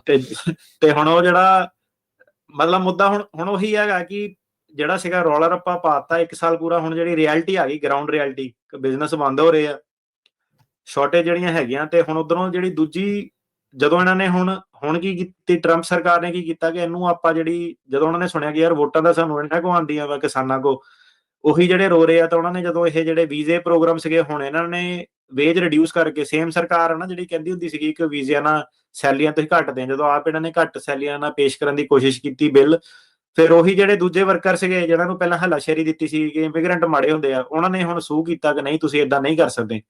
ਤੇ ਤੁਸੀਂ ਦੇਖ ਲਓ ਕਿ ਸੇਮ ਚੀਜ਼ ਜਿਹੜਾ ਸਰਕਲ ਉਹੀ ਘੁੰਮ ਕੇ ਵਾਪਸ ਉਹੀ ਸਰਕਾਰ ਨਾਲ ਜਿਹੜੀਆਂ ਮੁੜ ਕੇ ਚੀਜ਼ਾਂ ਜਿਹੜੀਆਂ ਆ ਰਹੀਆਂ। ਹੁਣ ਜਿਹੜੇ ਫਾਰਮ ਵਰਕਰ, ਹੁਣ ਸੇਮ ਇਹਦੇ ਵਿੱਚ ਉਹੀ ਗੱਲ ਆ ਜਾਂਦੀ ਕਿ ਇਹ ਲਾਸੂਟ ਸਟੇ ਹੋਣੇ ਆ ਕਿ ਇਦਾਂ ਹੀ ਚੱਲਣੇ ਆ, ਇਹ ਵੀਜ਼ੇ ਵਾਲਿਆਂ ਦਾ ਜਿਹੜਾ ਕੀ ਬਣਨਾ। ਲੇਬਰ ਮਾਰਕੀਟ ਦੀ ਤੇ ਇਮੀਗ੍ਰੇਸ਼ਨ ਵਾਲੇ ਜਿਹੜੇ ਵਿਵਾਦ ਜਿਹੜੇ ਸੀਗੇ ਹੁਣ ਕੋਰਟਾਂ ਦੇ ਵਿੱਚ ਜਿਹੜੇ ਵੇਖਣ ਨੂੰ ਜਿਹੜੇ ਮਿਲਨੇ ਆ, ਸਰਕਾਰ ਨੂੰ ਮਤਲਬ ਇਹਦੇ ਵਿੱਚ ਸਰਕਾਰ ਵੀ ਘਿਰ ਗਈ ਹੈ ਇੱਕ ਤਰ੍ਹਾਂ ਆਪਣੀ ਪਾਲਿਸੀਆਂ ਦੇ ਨਾਲ। ਜੀ ਜੀ ਬਿਲਕੁਲ। ਸੋ ਇਦਾਂ ਹੀ ਹੈ ਜੀ, ਚੱਲੀ ਜਾ ਰਿਹਾ ਇਹਨਾਂ ਦਾ। ਸ਼ਿਕਾਗੋ ਦੀ ਜਿਹੜੀ ਸਿਟੀ ਆ, ਉਹਨਾਂ ਨੇ ਜਿਹੜੀ ਫੈਡਰਲ ਵਾਇਲੈਂਸ ਇੰਟਰਵੈਂਸ਼ਨ ਗ੍ਰਾਂਟ ਆ, ਜਿਹੜੀ ਇਮੀਗ੍ਰੇਸ਼ਨ ਪਾਲਿਸੀ ਨਾਲ ਟਾਈ ਕਰਕੇ ਉਹਨਾਂ ਨੇ ਜੋੜ ਕੇ ਦੇਣੀ ਸੀ ਉਹਨਾਂ ਨੂੰ, ਉਸ ਨੂੰ ਰਿਜੈਕਟ ਕਰ ਦਿੱਤਾ ਇਹਨਾਂ ਨੇ, ਕਹਿੰਦੇ ਵੀ ਸਾਨੂੰ ਨਹੀਂ ਚਾਹੀਦੀ ਇਦਾਂ ਦੀ। ਹਾਂਜੀ, ਕਿਉਂਕਿ ਜਦੋਂ ਹੁਣ ਦੇਖੋ ਫੈਡਰਲ ਗਵਰਨਮੈਂਟ ਦੇ ਕੋਲ ਥ੍ਰੈਟ ਇਹੀ ਹੁੰਦਾ ਕਿ ਗ੍ਰਾਂਟਾਂ ਕੱਟ ਦੇਣੀਆਂ, ਏਦਾਂ ਕਰ ਦੇਣਾ, ਓਦਾਂ ਕਰ ਦੇਣਾ, ਪੈਸੇ ਰੋਕ ਦਾਂਗੇ ਤੁਹਾਡੇ। ਕੈਲੀਫੋਰਨੀਆ ਨਾਲ ਵੀ ਕੋਈ ਏਦਾਂ ਦਾ ਪੰਗਾ ਲੈਂਦੇ ਸੀ। ਹੁਣ ਜਿਹੜਾ ਸੀਗਾ ਗਵਰਨਰ, ਉਹ ਤੇ ਪੁੱਠਾ ਕਹਿੰਦਾ, ਉਹ ਕਹਿੰਦਾ ਆਪਾਂ ਤਾਂ 60 ਬਿਲੀਅਨ ਕਹਿੰਦੇ ਤੁਹਾਨੂੰ ਦਿੰਨੇ ਆ ਐਜ਼ ਕੈਲੀਫੋਰਨੀਅਨਸ, ਡੋਨਰ ਸਟੇਟ ਤੁਸੀਂ ਹਾਂ ਕਹਿੰਦੇ ਤੁਸੀਂ ਸਾਡੇ ਨਾਲ ਪੰਗਾ ਲੈਣੇ ਆ, ਤੁਹਾਨੂੰ ਨੁਕਸਾਨ ਹੋਣਾ ਹੈ ਨਾ। ਪਰ ਸਾਰੀਆਂ ਸਟੇਟਾਂ ਜਿਹੜੀਆਂ ਏਦਾਂ ਨਹੀਂ ਹੈਗੀਆਂ, ਤੇ ਹਰੇਕ ਸਟੇਟ ਦਾ ਆਪਣਾ ਆਪਣਾ ਰੈਵਨਿਊ, ਆਪਣਾ ਆਪਣਾ ਟੈਕਸੇਸ਼ਨ ਸਿਸਟਮ ਹੈਗਾ। ਤੇ ਇਹਦੇ ਵਿੱਚ ਇਹਨਾਂ ਨੂੰ ਫੰਡਿੰਗ ਮਿਲਦੀ ਸੀਗੀ $100 ਮਿਲੀਅਨ ਦੀ, ਤੇ ਉਹ ਜੇ ਇਹ ਫੈਡਰਲ ਨਹੀਂ ਰਹਿੰਦੇ, ਉਹ ਕੱਟ ਹੋ ਕੇ 34 ਮਿਲੀਅਨ ਰਹਿ ਜਾਂਦੀ ਆ। ਸ਼ਿਕਾਗੋ ਦਾ ਮੇਅਰ ਕਹਿੰਦਾ ਕਿ ਆਪਾਂ ਨੂੰ ਫੰਡਿੰਗ ਲੈਣ ਦਾ ਕੋਈ ਫਾਇਦਾ ਨਹੀਂ, ਕਿਉਂਕਿ ਇਹ ਤਾਂ ਜਿਹੜੀ ਪੋਲੀਟੀਕਲ ਟਾਰਗੇਟ ਇਹ ਜਿਹੜੇ ਕਰਦੇ ਆ, ਤੇ ਇਹ ਕਮਿਊਨਿਟੀ ਦੀ ਕੋਈ ਹੈਲਪ ਨਹੀਂ ਕਰ ਰਹੇ ਹੈਗੇ। ਤੇ ਉਹ ਕਹਿੰਦੇ ਕਿ ਆਪਾਂ ਫੰਡਿੰਗ ਲੈਣੀ ਨਹੀਂ, ਕਿਉਂਕਿ ਕਹਿੰਦੇ ਕਿ ਇਮੀਗ੍ਰੈਂਟ ਦਾ ਕੋਈ ਫਾਇਦਾ ਨਹੀਂ ਹੋ ਰਿਹਾ, ਸਾਡੀ ਜਿਹੜੀ ਪੋਪੂਲੇਸ਼ਨ ਨੂੰ ਕੋਈ ਫਾਇਦਾ ਨਹੀਂ ਹੋ ਰਿਹਾ। ਤੇ ਜ਼ਿਆਦਾਤਰ ਜਿਹੜੀ ਫੰਡਿੰਗ ਦੇਣ ਦੇ ਬਹਾਨੇ ਜਿਹੜਾ ਸੀਗਾ ਇੰਟਰਫੇਰੈਂਸ ਜਿਹੜੀ ਸਾਡੀ ਸੀਗੀ ਹੈਲਥ ਕੇਅਰ ਸਿਸਟਮ ਦੇ ਨਾਲ, ਪਬਲਿਕ ਸੇਫਟੀ ਸਿਸਟਮ ਨਾਲ ਜ਼ਿਆਦਾ ਜਿਹੜੀ ਕਰਦੇ ਆ।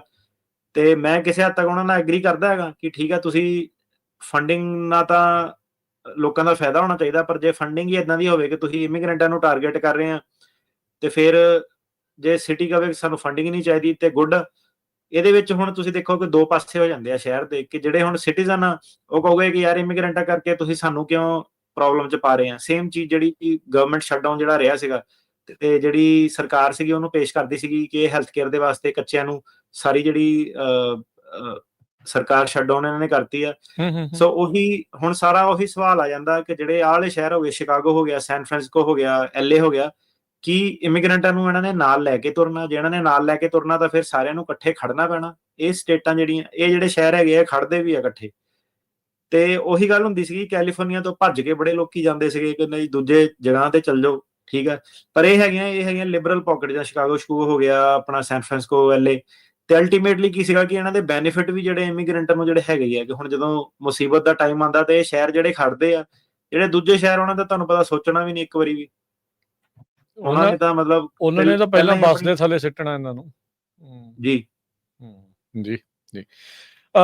ਮੈਡੀਕੇਡ ਰੈਸਿਪੀਐਂਟ ਡਾਟਾ ਜਿਹੜਾ ਆ ਉਹ ਆਈਸ ਦੇ ਨਾਲ ਸ਼ੇਅਰ ਕੀਤਾ ਜਾਊਗਾ। ਫੈਡਰਲ ਤੌਰ ਦੇ ਉੱਤੇ ਐਡਮਿਨਿਸਟ੍ਰੇਸ਼ਨ ਕਹਿੰਦੇ ਵੀ ਇਹਨੂੰ ਦੁਬਾਰਾ ਸ਼ੁਰੂ ਕਰਨ ਜਾ ਰਹੀ ਹੈ, ਇਸ ਗੱਲ ਨੂੰ, ਇਹ ਇਨਫੋਰਮੇਸ਼ਨ ਨੂੰ ਸ਼ੇਅਰ ਕਰਨ ਦੇ ਲਈ। ਹਾਂਜੀ, ਕਹਿੰਦੇ ਆ ਜੀ 22 ਸਟੇਟਾਂ ਦੇ ਵਿੱਚ ਹੈਗੀਆਂ, ਉਹਦੇ ਵਿੱਚ ਉਹ ਕਹਿੰਦੇ ਕਿ ਡੇਟਾ ਇਹ ਜਿਹੜਾ ਸ਼ੇਅਰ ਕਰੂਗੇ। ਪਹਿਲਾਂ ਇਹਦੇ ਵਿੱਚ ਲੀਗਲ ਚੈਲੰਜ ਸੀਗੇ, ਇਹ ਜੱਜ ਨੇ ਬਲੌਕ ਕੀਤਾ ਸੀਗਾ ਅਗਸਤ ਦੇ ਵਿੱਚ ਕਿ ਨਹੀਂ ਤੁਸੀਂ ਸ਼ੇਅਰ ਨਹੀਂ ਕਰ ਸਕਦੇ, ਟੈਂਪਰੇਰੀ ਬਲੌਕ ਸੀਗਾ। ਪਰ ਹੁਣ ਇਹ ਕਹਿੰਦੇ ਆ ਕਿ ਅਗਲੇ ਮਹੀਨੇ ਜਿਹੜਾ ਸੀਗਾ ਦਸੰਬਰ ਦੇ ਵਿੱਚ ਇਹਨਾਂ ਨੇ ਸ਼ੇਅਰ ਕਰਨਾ ਸ਼ੁਰੂ ਕਰ ਦੇਣਾ। ਇਹਦੇ ਨਾਲ ਤੁਸੀਂ ਦੇਖ ਲਓ ਕਿ ਇਮੀਗ੍ਰੈਂਟ ਕਮਿਊਨਿਟੀ 'ਚ ਜਿਹੜਾ ਸੀਗਾ ਡਰ ਵੀ ਜਿਹੜਾ ਓਬਵੀਅਸਲੀ ਵੱਧਦਾ। ਤੇ ਐਕਚੁਅਲ ਦੇ ਵਿੱਚ ਕੀ ਸੀਗਾ ਕਿ ਜਿੱਦਾਂ ਰਾਜਕਰਨ ਜੀ ਆਪਾਂ ਪਤਾ ਹੀ ਹੈ ਨਾ ਕਿ ਇੰਡੀਆ ਤੋਂ ਹੀ ਕਈ ਵਾਰੀ ਜਿਹੜਾ ਸੀਗਾ ਬੰਦਾ ਪੁੱਛਦਾ ਕਿ ਨਹੀਂ ਉੱਥੇ ਤਾਂ ਐਜੂਕੇਸ਼ਨ ਆ ਜਿਹੜੀ ਹੈਲਥ ਕੇਅਰ ਹੈਗੀ ਸਾਰੀ ਫ੍ਰੀ ਹੈਗੀ ਆ। ਐਕਚੁਅਲ ਦੇ ਵਿੱਚ ਫ੍ਰੀ ਨਹੀਂ ਹੁੰਦਾ, ਪ੍ਰੋਗਰਾਮ ਦੇ ਵਿੱਚ ਤੁਹਾਨੂੰ ਜਿਹੜਾ ਪਾਉਂਦੇ ਸੀਗੇ। ਤੇ ਕਈ ਲੋਕਾਂ ਨੇ ਇਹ ਵੀ ਦੱਸਿਆ ਕਿ ਉੱਥੇ ਜਦੋਂ ਹਸਪਤਾਲਾਂ ਨੂੰ ਤਾਂ ਪਤਾ ਨਹੀਂ ਜਾਂ ਲੈਂਗੁਏਜ ਨਹੀਂ ਆਉਂਦੀ ਹੁੰਦੀ ਤੇ ਸਿੱਧੇ ਉਹ ਜਿਹੜਾ ਸੀਗਾ ਕੋਈ ਪੇਪਰ ਪੂਪਰ ਸਾਈਨ ਕਰਾ ਲੈਂਦੇ ਆ ਤੇ ਉਹਨਾਂ ਨੂੰ ਜਿਹੜਾ ਸੀਗਾ ਹੈਲਥ ਕੇਅਰ ਸਰਵਿਸਿਜ਼ ਜਿਹੜੀਆਂ ਮਿਲ ਜਾਂਦੀਆਂ ਸੀਗੀਆਂ। ਸਪੈਸ਼ਲੀ ਜਿੱਦਾਂ ਆਪਣੇ ਤੁਸੀਂ ਲਾ ਲਓ ਕਿ ਚਾਈਲਡ ਬਰਥ ਵਾਲੀ ਉਹਦੇ ਰਿਲੇਟਡ ਸਰਵਿਸ ਹੋ ਗਈਆਂ, ਐਮਰਜੈਂਸੀ ਸਰਵਿਸ ਹੋ ਗਈਆਂ, ਲੌਂਗ ਟਰਮ ਜਿਹੜੀ ਕੇਅਰ ਹੈਗੀ ਆ ਉਹ ਵੀ ਇਹਦੇ ਵਿੱਚ ਆ ਜਾਂਦੀ ਆ। ਤੇ ਉਹ ਕੀ ਕਹਿੰਦੇ ਆ ਕਿ ਜਿਹੜਾ ਇਹ ਡੇਟਾ ਹੈਗਾ ਆਪਾਂ ਆਈਸ ਵਾਲਿਆਂ ਨਾਲ ਸ਼ੇਅਰ ਕਰਨਾ ਹੁਣ, ਕਿ ਕਿਹੜੇ ਕੱਚੇ ਬੰਦਿਆਂ ਨੇ ਜਿਹੜਾ ਆਪਣਾ ਲਿਆ ਹੈਗਾ। ਤੇ ਉਹਦੇ ਨਾਲ ਡਰ ਇਹ ਹੈ ਕਿ ਆਈਸ ਫਿਰ ਉਹਨਾਂ ਨੂੰ ਟਾਰਗੇਟ ਕਰ ਸਕਦੀ ਹੈ ਉਸ ਬੇਸ ਤੇ।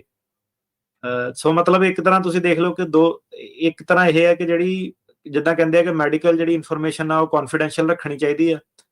ਇੱਕ ਤਾਂ ਉਹ ਚੀਜ਼ ਇਹਨਾਂ ਨੇ ਵਾਇਲੇਟ ਕਰ ਦੇਣੀ ਆ, ਉਹਦੇ ਵਿੱਚ ਕੋਰਟ ਦੇ ਰਿਲੇਟਡ ਲਿਟੀਗੇਸ਼ਨ ਹੋ ਗਈ ਜੀ ਕੀ ਇਹ ਇਦਾਂ ਕਰ ਸਕਦੇ ਆ ਕਿ ਨਹੀਂ ਕਰ ਸਕਦੇ ਆ। ਪਰ ਓਬਵੀਅਸਲੀ ਸਰਕਾਰ ਲੱਗੀ ਹੋਈ ਪੂਰੀ ਲਾਅ ਸੂਟ ਵਗੈਰਾ ਜਿਹੜੇ ਚੱਲਦੇ ਆ, ਟੈਂਪਰੇਰੀ ਜਿਹੜੀ ਸਟੇ ਵੀ ਸੀਗੀ ਇਹਦੇ ਉੱਤੇ। ਤੇ ਹੁਣ ਉਹ ਕਹਿੰਦੇ ਆ ਕਿ ਇਹ ਡੇਟਾ ਜਿਹੜਾ ਸ਼ੇਅਰ ਕਰਨਾ, ਤੇ ਆਈਸ ਵਾਲੇ ਹੁਣ ਬਹੁਤ ਜ਼ਿਆਦਾ ਐਕਟਿਵ ਵੀ ਆ। ਤੇ ਉਹ ਫਿਰ ਡਰ ਇਹੀ ਹੈ ਕਿ ਇਹ ਫਿਰ ਜਦੋਂ ਲਿਸਟ ਉਹਨਾਂ ਦੇ ਕੋਲ ਆਊਗੀ ਕਿ ਕਿਹੜੇ ਕਿਹੜੇ ਲੋਕਾਂ ਨੇ ਮੈਡੀਕੇਡ ਜਿਹੜੀ ਲਈ ਆ ਤੇ ਉਹਨਾਂ ਨੂੰ ਉਹ ਟਾਰਗੇਟ ਕਰੂਗੀ। ਤੇ ਰਾਜਕਰਨ ਜੀ ਇਹਦੇ ਵਿੱਚ ਲੋਕੀ ਇੱਕ ਸਵਾਲ ਵੀ ਪੁੱਛਦੇ ਹੁੰਦੇ ਸੀਗੇ ਕਿ ਮੇਰਾ ਅਸਾਈਲਮ ਆ ਜਾਂ ਅਸਾਈਲਮ ਪੈਂਡਿੰਗ ਆ ਕਿ ਕੀ ਮੈਂ ਮੈਡੀਕੇਡ ਲੈ ਸਕਦਾ, ਇਹ ਵਾਲੀ ਹੈਲਥ ਕੇਅਰ ਸਰਵਿਸਿਜ਼ ਲੈ ਸਕਦਾ। ਉਦਾਂ ਦੇ ਕਾਨੂੰਨ ਇਹ ਸੀਗਾ ਕਿ ਜਿਹੜਾ ਅਸਾਈਲਮ ਵਾਲਾ ਬੰਦਾ ਹੁੰਦਾ ਉਹਨੂੰ ਪਬਲਿਕ ਚਾਰਜ ਉਹ ਨਹੀਂ ਬਣਦਾ। ਪਰ ਇਹ ਆ ਕਿ ਇਹ ਹੁਣ ਆਪਾਂ ਪਬਲਿਕ ਚਾਰਜ ਵਾਲੀ ਗੱਲ ਨਹੀਂ ਕਰ ਰਹੇ, ਆਪਾਂ ਡਿਫਰੈਂਟ ਟੌਪਿਕ ਤੇ ਗੱਲ ਕਰ ਰਹੇ ਹਾਂ। ਕੀ ਉਹ ਇਹਨੂੰ ਲੈ ਸਕਦੇ ਸੀਗੇ? ਠੀਕ ਆ, ਉਹਨਾਂ ਨੇ ਲੈ ਲਈ, ਭਾਵੇਂ ਉਹ ਐਲੀਜੀਬਲ ਸੀਗੇ ਨਹੀਂ ਸੀਗੇ। ਆਪਾਂ ਗੱਲ ਇਹ ਕਰ ਰਹੇ ਹਾਂ ਕਿ ਇਹਦੇ ਨਾਲ ਹੁਣ ਜਿਹੜੀ ਉਹਨਾਂ ਦੀ ਲਿਸਟ ਹੈਗੀ ਆ ਉਹਨੂੰ ਸਰਕਾਰ ਆਈਸ ਦੇ ਨਾਲ ਜਿਹੜੀ ਸ਼ੇਅਰ ਕਰ ਰਹੀ ਹੈ। ਸੋ ਇਹਦੇ ਵਿੱਚ ਪਬਲਿਕ ਚਾਰਜ ਵਾਲਾ ਰੌਲਾ ਨਹੀਂ ਆਉਂਦਾ। ਇਹਦੇ ਵਿੱਚ ਰੌਲਾ ਇਹ ਹੈਗਾ ਕਿ ਉਹ ਬੇਸਿਕਲੀ ਇਹ ਆਇਡੈਂਟੀਫਾਈਂਗ ਇਨਫੋਰਮੇਸ਼ਨ ਦੇ ਰਹੇ ਆ ਕਿ ਕਿਹੜਾ ਕਿਹੜਾ ਬੰਦਾ ਜਿਹੜਾ ਕੱਚਾ ਹੈਗਾ ਆਹ ਮੈਡੀਕੇਡ ਦਾ ਡੇਟਾ ਜਿਹੜਾ ਪੁੱਲ ਕਰਕੇ। ਤੇ ਵੈਸੇ ਤਾਂ ਦੇਖ ਲਓ ਤੁਸੀਂ, ਮਾੜੀ ਗੱਲ ਹੈ ਕਿ ਲੋਕੀ ਹੁਣ ਇੱਕ ਉਦੋਂ ਜਾਂ ਤਾਂ ਉਹਨਾਂ ਨੂੰ ਪਹਿਲਾਂ ਉਦੋਂ ਦੱਸਿਆ ਜਾਵੇ ਨਾ ਕਿ ਇਹ ਆਹ ਚੀਜ਼ ਏਦਾਂ ਹੋਣੀ ਆ, ਫਿਰ ਲੋਕੀ ਉਸ ਹਿਸਾਬ ਨਾਲ ਫੈਸਲਾ ਲੈ ਸਕਦੇ ਆ। ਤੇ ਹੁਣ ਹਸਪਤਾਲਾਂ ਦੇ ਵਿੱਚ ਕਿਸੇ ਨੇ ਨਾ ਉਹਨਾਂ ਨੂੰ ਪੜ੍ਹ ਕੇ ਦੱਸਿਆ ਪੰਜਾਬੀ ਚ, ਉਹਨਾਂ ਦੀ ਲੈਂਗੁਏਜ ਚ ਨਾ ਕੁਛ ਸੀਗਾ, ਤੇ ਉਹਨਾਂ ਨੇ ਤਾਂ ਹੁਣ ਜਿਹੜਾ ਬੰਦਾ ਹਸਪਤਾਲ ਗਿਆ ਉਹਨੇ ਤਾਂ ਇਲਾਜ ਜਿਹੜਾ ਕਰਾਣਾ ਹੀ ਸੀਗਾ, ਰਾਈਟ। ਸੋ ਵੀ ਇੱਕ ਚੱਕਰ ਆ ਜਾਂਦਾ ਕਿ ਉੱਥੇ ਬੰਦਾ ਸਾਈਨ ਕਈ ਵਾਰੀ ਕਰ ਦਿੰਦਾ। ਹੁਣ ਉਦੋਂ ਸਿਚੁਏਸ਼ਨ ਹੀ ਇਦਾਂ ਦੀ ਜਿਹੜੀ ਬਣੀ ਹੁੰਦੀ ਆ, ਕਈ ਲੋਕਾਂ ਨੇ ਜਾਣੇ ਵੀ ਜਿਹੜੀ ਸੀਗੀ ਉਹ ਮੈਡੀਕੇਡ ਏਦਾਂ ਦੇ ਅਸਿਸਟੈਂਸ ਜਿਹੜੇ ਲਏ ਆ। ਤੇ ਉਸ ਚੀਜ਼ ਦੇ ਉੱਤੇ ਜਿਹੜਾ ਸੀਗਾ ਇਹ ਇਧਰਲੇ ਡਾਇਰੈਕਸ਼ਨ ਨੂੰ ਜਿਹੜੀ ਜਾ ਰਹੀ ਹੈ। ਇਸ ਤੋਂ ਪਹਿਲਾਂ ਆਪਾਂ ਦੇਖਿਆ ਕਿ IRS ਜਿਹੜੀ ਸੀਗੀ, ਜਿਹਨਾਂ ਨੂੰ ਕੱਚੇ ਲੋਕਾਂ ਨੇ ਟੈਕਸ ਦਿੱਤਾ ITIN ਨੰਬਰ ਲੈ ਕੇ, ਜਿਹਦੇ ਵਿੱਚ IRS ਨੂੰ ਫਾਇਦਾ ਵੀ ਹੋਇਆ ਸੀਗਾ ਤੇ ਲੋਕਾਂ ਨੇ ਟੈਕਸ ਵੀ ਦਿੱਤਾ। ਉਹਨਾਂ ਦੀ ਵੀ ਇਹਨਾਂ ਨੇ ਰਿਪੋਰਟਿੰਗ ਜਿਹੜੀ ਸੀਗੀ, ਡੇਟਾ ਜਿਹੜਾ ਸ਼ੇਅਰ ਕੀਤਾ, ਉਹ ਵੀ ਮਾੜੀ ਗੱਲ ਸੀਗੀ ਕਿ ਤੁਸੀਂ ਉਹ ਬੰਦੇ ਨੂੰ ਪਨਿਸ਼ ਕਰ ਰਹੇ ਆ ਜਿਹਨੇ ਤੁਹਾਨੂੰ ਟੈਕਸ ਦਿੱਤਾ ਹੈਗਾ। ਤੇ ਇਹ ਹੁਣ ਸੇਮ ਚੀਜ਼ ਹੈਲਥ ਕੇਅਰ ਵਾਲੇ ਵੀ ਇਧਰਲੇ ਪਾਸੇ ਨੂੰ ਜਿਹੜੇ ਜਾ ਰਹੇ ਆ, ਤੇ 22 ਸਟੇਟਾਂ ਦੇ ਵਿੱਚ ਆਉਂਦੀਆਂ। ਜੀ। ਜੀ। ਆਪਾਂ ਇੱਥੇ ਇੱਕ ਬ੍ਰੇਕ ਲੈ ਲੈਂਦੇ ਹਾਂ ਅਟਾਰਨੀ ਟਿਕੈਣਾ ਜੀ, ਤੇ ਬ੍ਰੇਕ ਤੋਂ ਬਾਅਦ ਦੇ ਵਿੱਚ ਜੁੜਦੇ ਹਾਂ ਵਾਪਸ। ਕਾਲਸ ਜਿਹੜੀਆਂ ਉਹ ਲਵਾਂਗੇ। ਕਾਲ ਕਰਨ ਦੇ ਲਈ ਸਰੋਤਿਓ ਨੰਬਰ ਹੈ 408 272 5200, 4082725200। ਮਿਲਦੇ ਹਾਂ ਇੱਕ ਛੋਟੀ ਜੀ ਬ੍ਰੇਕ ਤੋਂ ਬਾਅਦ 'ਚ।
ਬ੍ਰੇਕ ਤੋਂ ਬਾਅਦ ਇੱਕ ਵਾਰੀ ਫਿਰ ਆਪ ਸਭ ਦਾ ਸਵਾਗਤ ਕਰਦੇ ਹਾਂ ਪ੍ਰੋਗਰਾਮ ਅਪਡੇਟ ਇਮੀਗ੍ਰੇਸ਼ਨ ਦੇ ਵਿੱਚ। ਮੈਂ ਰਾਜਕਨਵੀਰ ਸਿੰਘ, ਜੁੜੇ ਹੋਏ ਨੇ ਆਪਣੇ ਨਾਲ ਯੂਐਸ ਇਮੀਗ੍ਰੇਸ਼ਨ ਦੇ ਅਟਾਰਨੀ ਜੇ ਟਿਰਕਿਆਣਾ ਜੀ। ਅਟਾਰਨੀ ਟਿਰਕਿਆਣਾ ਜੀ, ਜੀ ਆਇਆਂ ਨੂੰ ਇੱਕ ਵਾਰੀ ਫਿਰ ਸਵਾਗਤ ਕਰਦੇ ਹਾਂ। ਸਤਿ ਸ਼੍ਰੀ ਅਕਾਲ ਜੀ। ਧੰਨਵਾਦ ਜੀ ਤੇ ਸਤਿ ਸ਼੍ਰੀ ਅਕਾਲ ਜੀ ਸਾਰਿਆਂ ਨੂੰ ਜੀ। ਕਾਲਸ ਹੁਣ ਆਪਾਂ ਤੁਹਾਡੀਆਂ ਲਵਾਂਗੇ। ਕਾਲ ਕਰਨ ਦੇ ਲਈ ਸਰੋਤਿਓ ਨੰਬਰ ਹੈ 408-272-5200 4082725200 ਦੇ ਉੱਤੇ। ਅੱਜ ਦੇ ਆਪਣੇ ਪਹਿਲੇ ਕਾਲਰ ਨੇ ਗੁਰਪ੍ਰੀਤ ਜੀ। ਹਾਂਜੀ, ਸਤਿ ਸ਼੍ਰੀ ਅਕਾਲ ਜੀ, ਕੀ ਸਵਾਲ ਹੈ ਜੀ? ਹਾਂਜੀ ਸਰ, ਸਤਿ ਸ਼੍ਰੀ ਅਕਾਲ ਜੀ। ਜੀ ਸਰ, ਮੈਂ ਪੁੱਛਣਾ ਸੀ ਕਿ ਜਿੱਦਾਂ ਮੇਰੀ ਮਾਸਟਰ ਹੀਅਰਿੰਗਸ ਆ ਰਹੀ ਹੈ 2-3 ਮੰਥਸ ਤੱਕ, ਤੇ ਈਸਟ ਕੋਸਟ ਦੇ ਵਿੱਚ ਇਟਸ ਇਨ ਨਿਊਯਾਰਕ, ਤੇ ਮੈਂ ਪੁੱਛਣਾ ਤੁਹਾਡੀ ਕੋਈ ਸੁਜੈਸ਼ਨ ਉਸ ਲਈ ਕੋਈ ਹੋਵੇ, ਔਰ ਵਾਟ ਇਜ਼ ਦ ਕੰਡੀਸ਼ਨ ਜਿਹੜੀ ਨਿਊਯਾਰਕ ਕੋਰਟ ਦੀ ਕਰੀਏ। ਮਾਸਟਰ ਹੀਅਰਿੰਗ ਆ ਰਹੀ ਹੈ ਭਾਈ?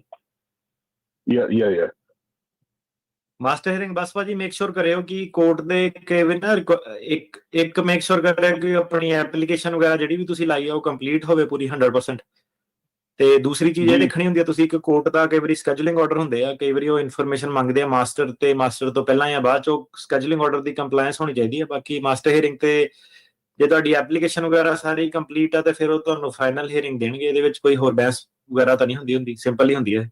ਬਸ ਉਹਨਾਂ ਦੇ ਜਿਹੜੀ ਡਾਕੂਮੈਂਟ ਦੀ ਰਿਕੁਆਇਰਮੈਂਟ ਆ ਉਹ ਫੋਲੋ ਕਰਿਓ।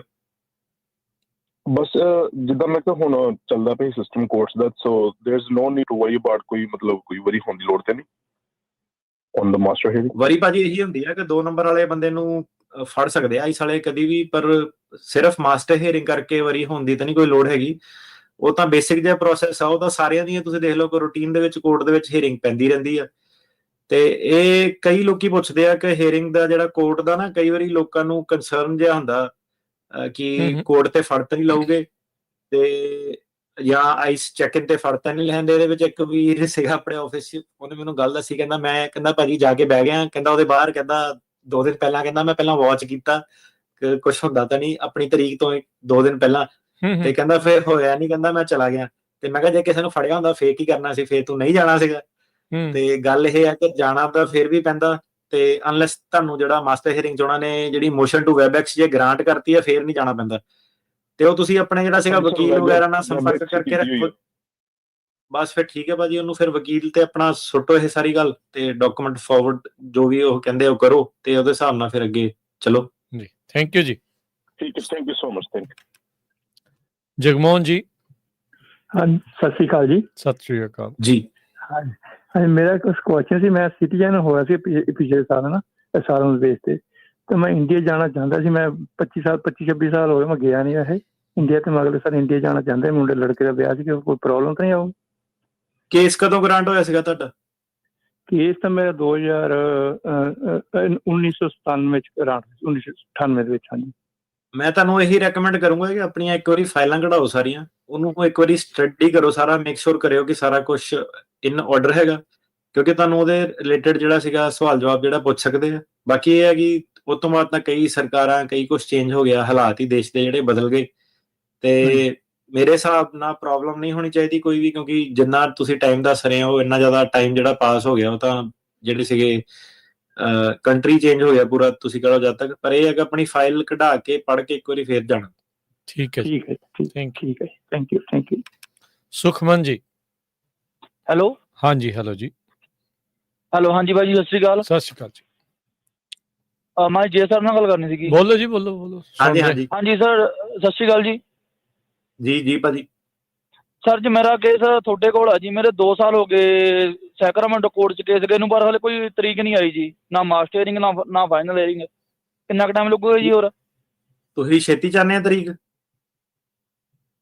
ਤੁਹਾਡੀ ਸਲਾਹ ਜੀ, ਕਿਵੇਂ ਮਰਜ਼ੀ ਕਰ ਲਓ।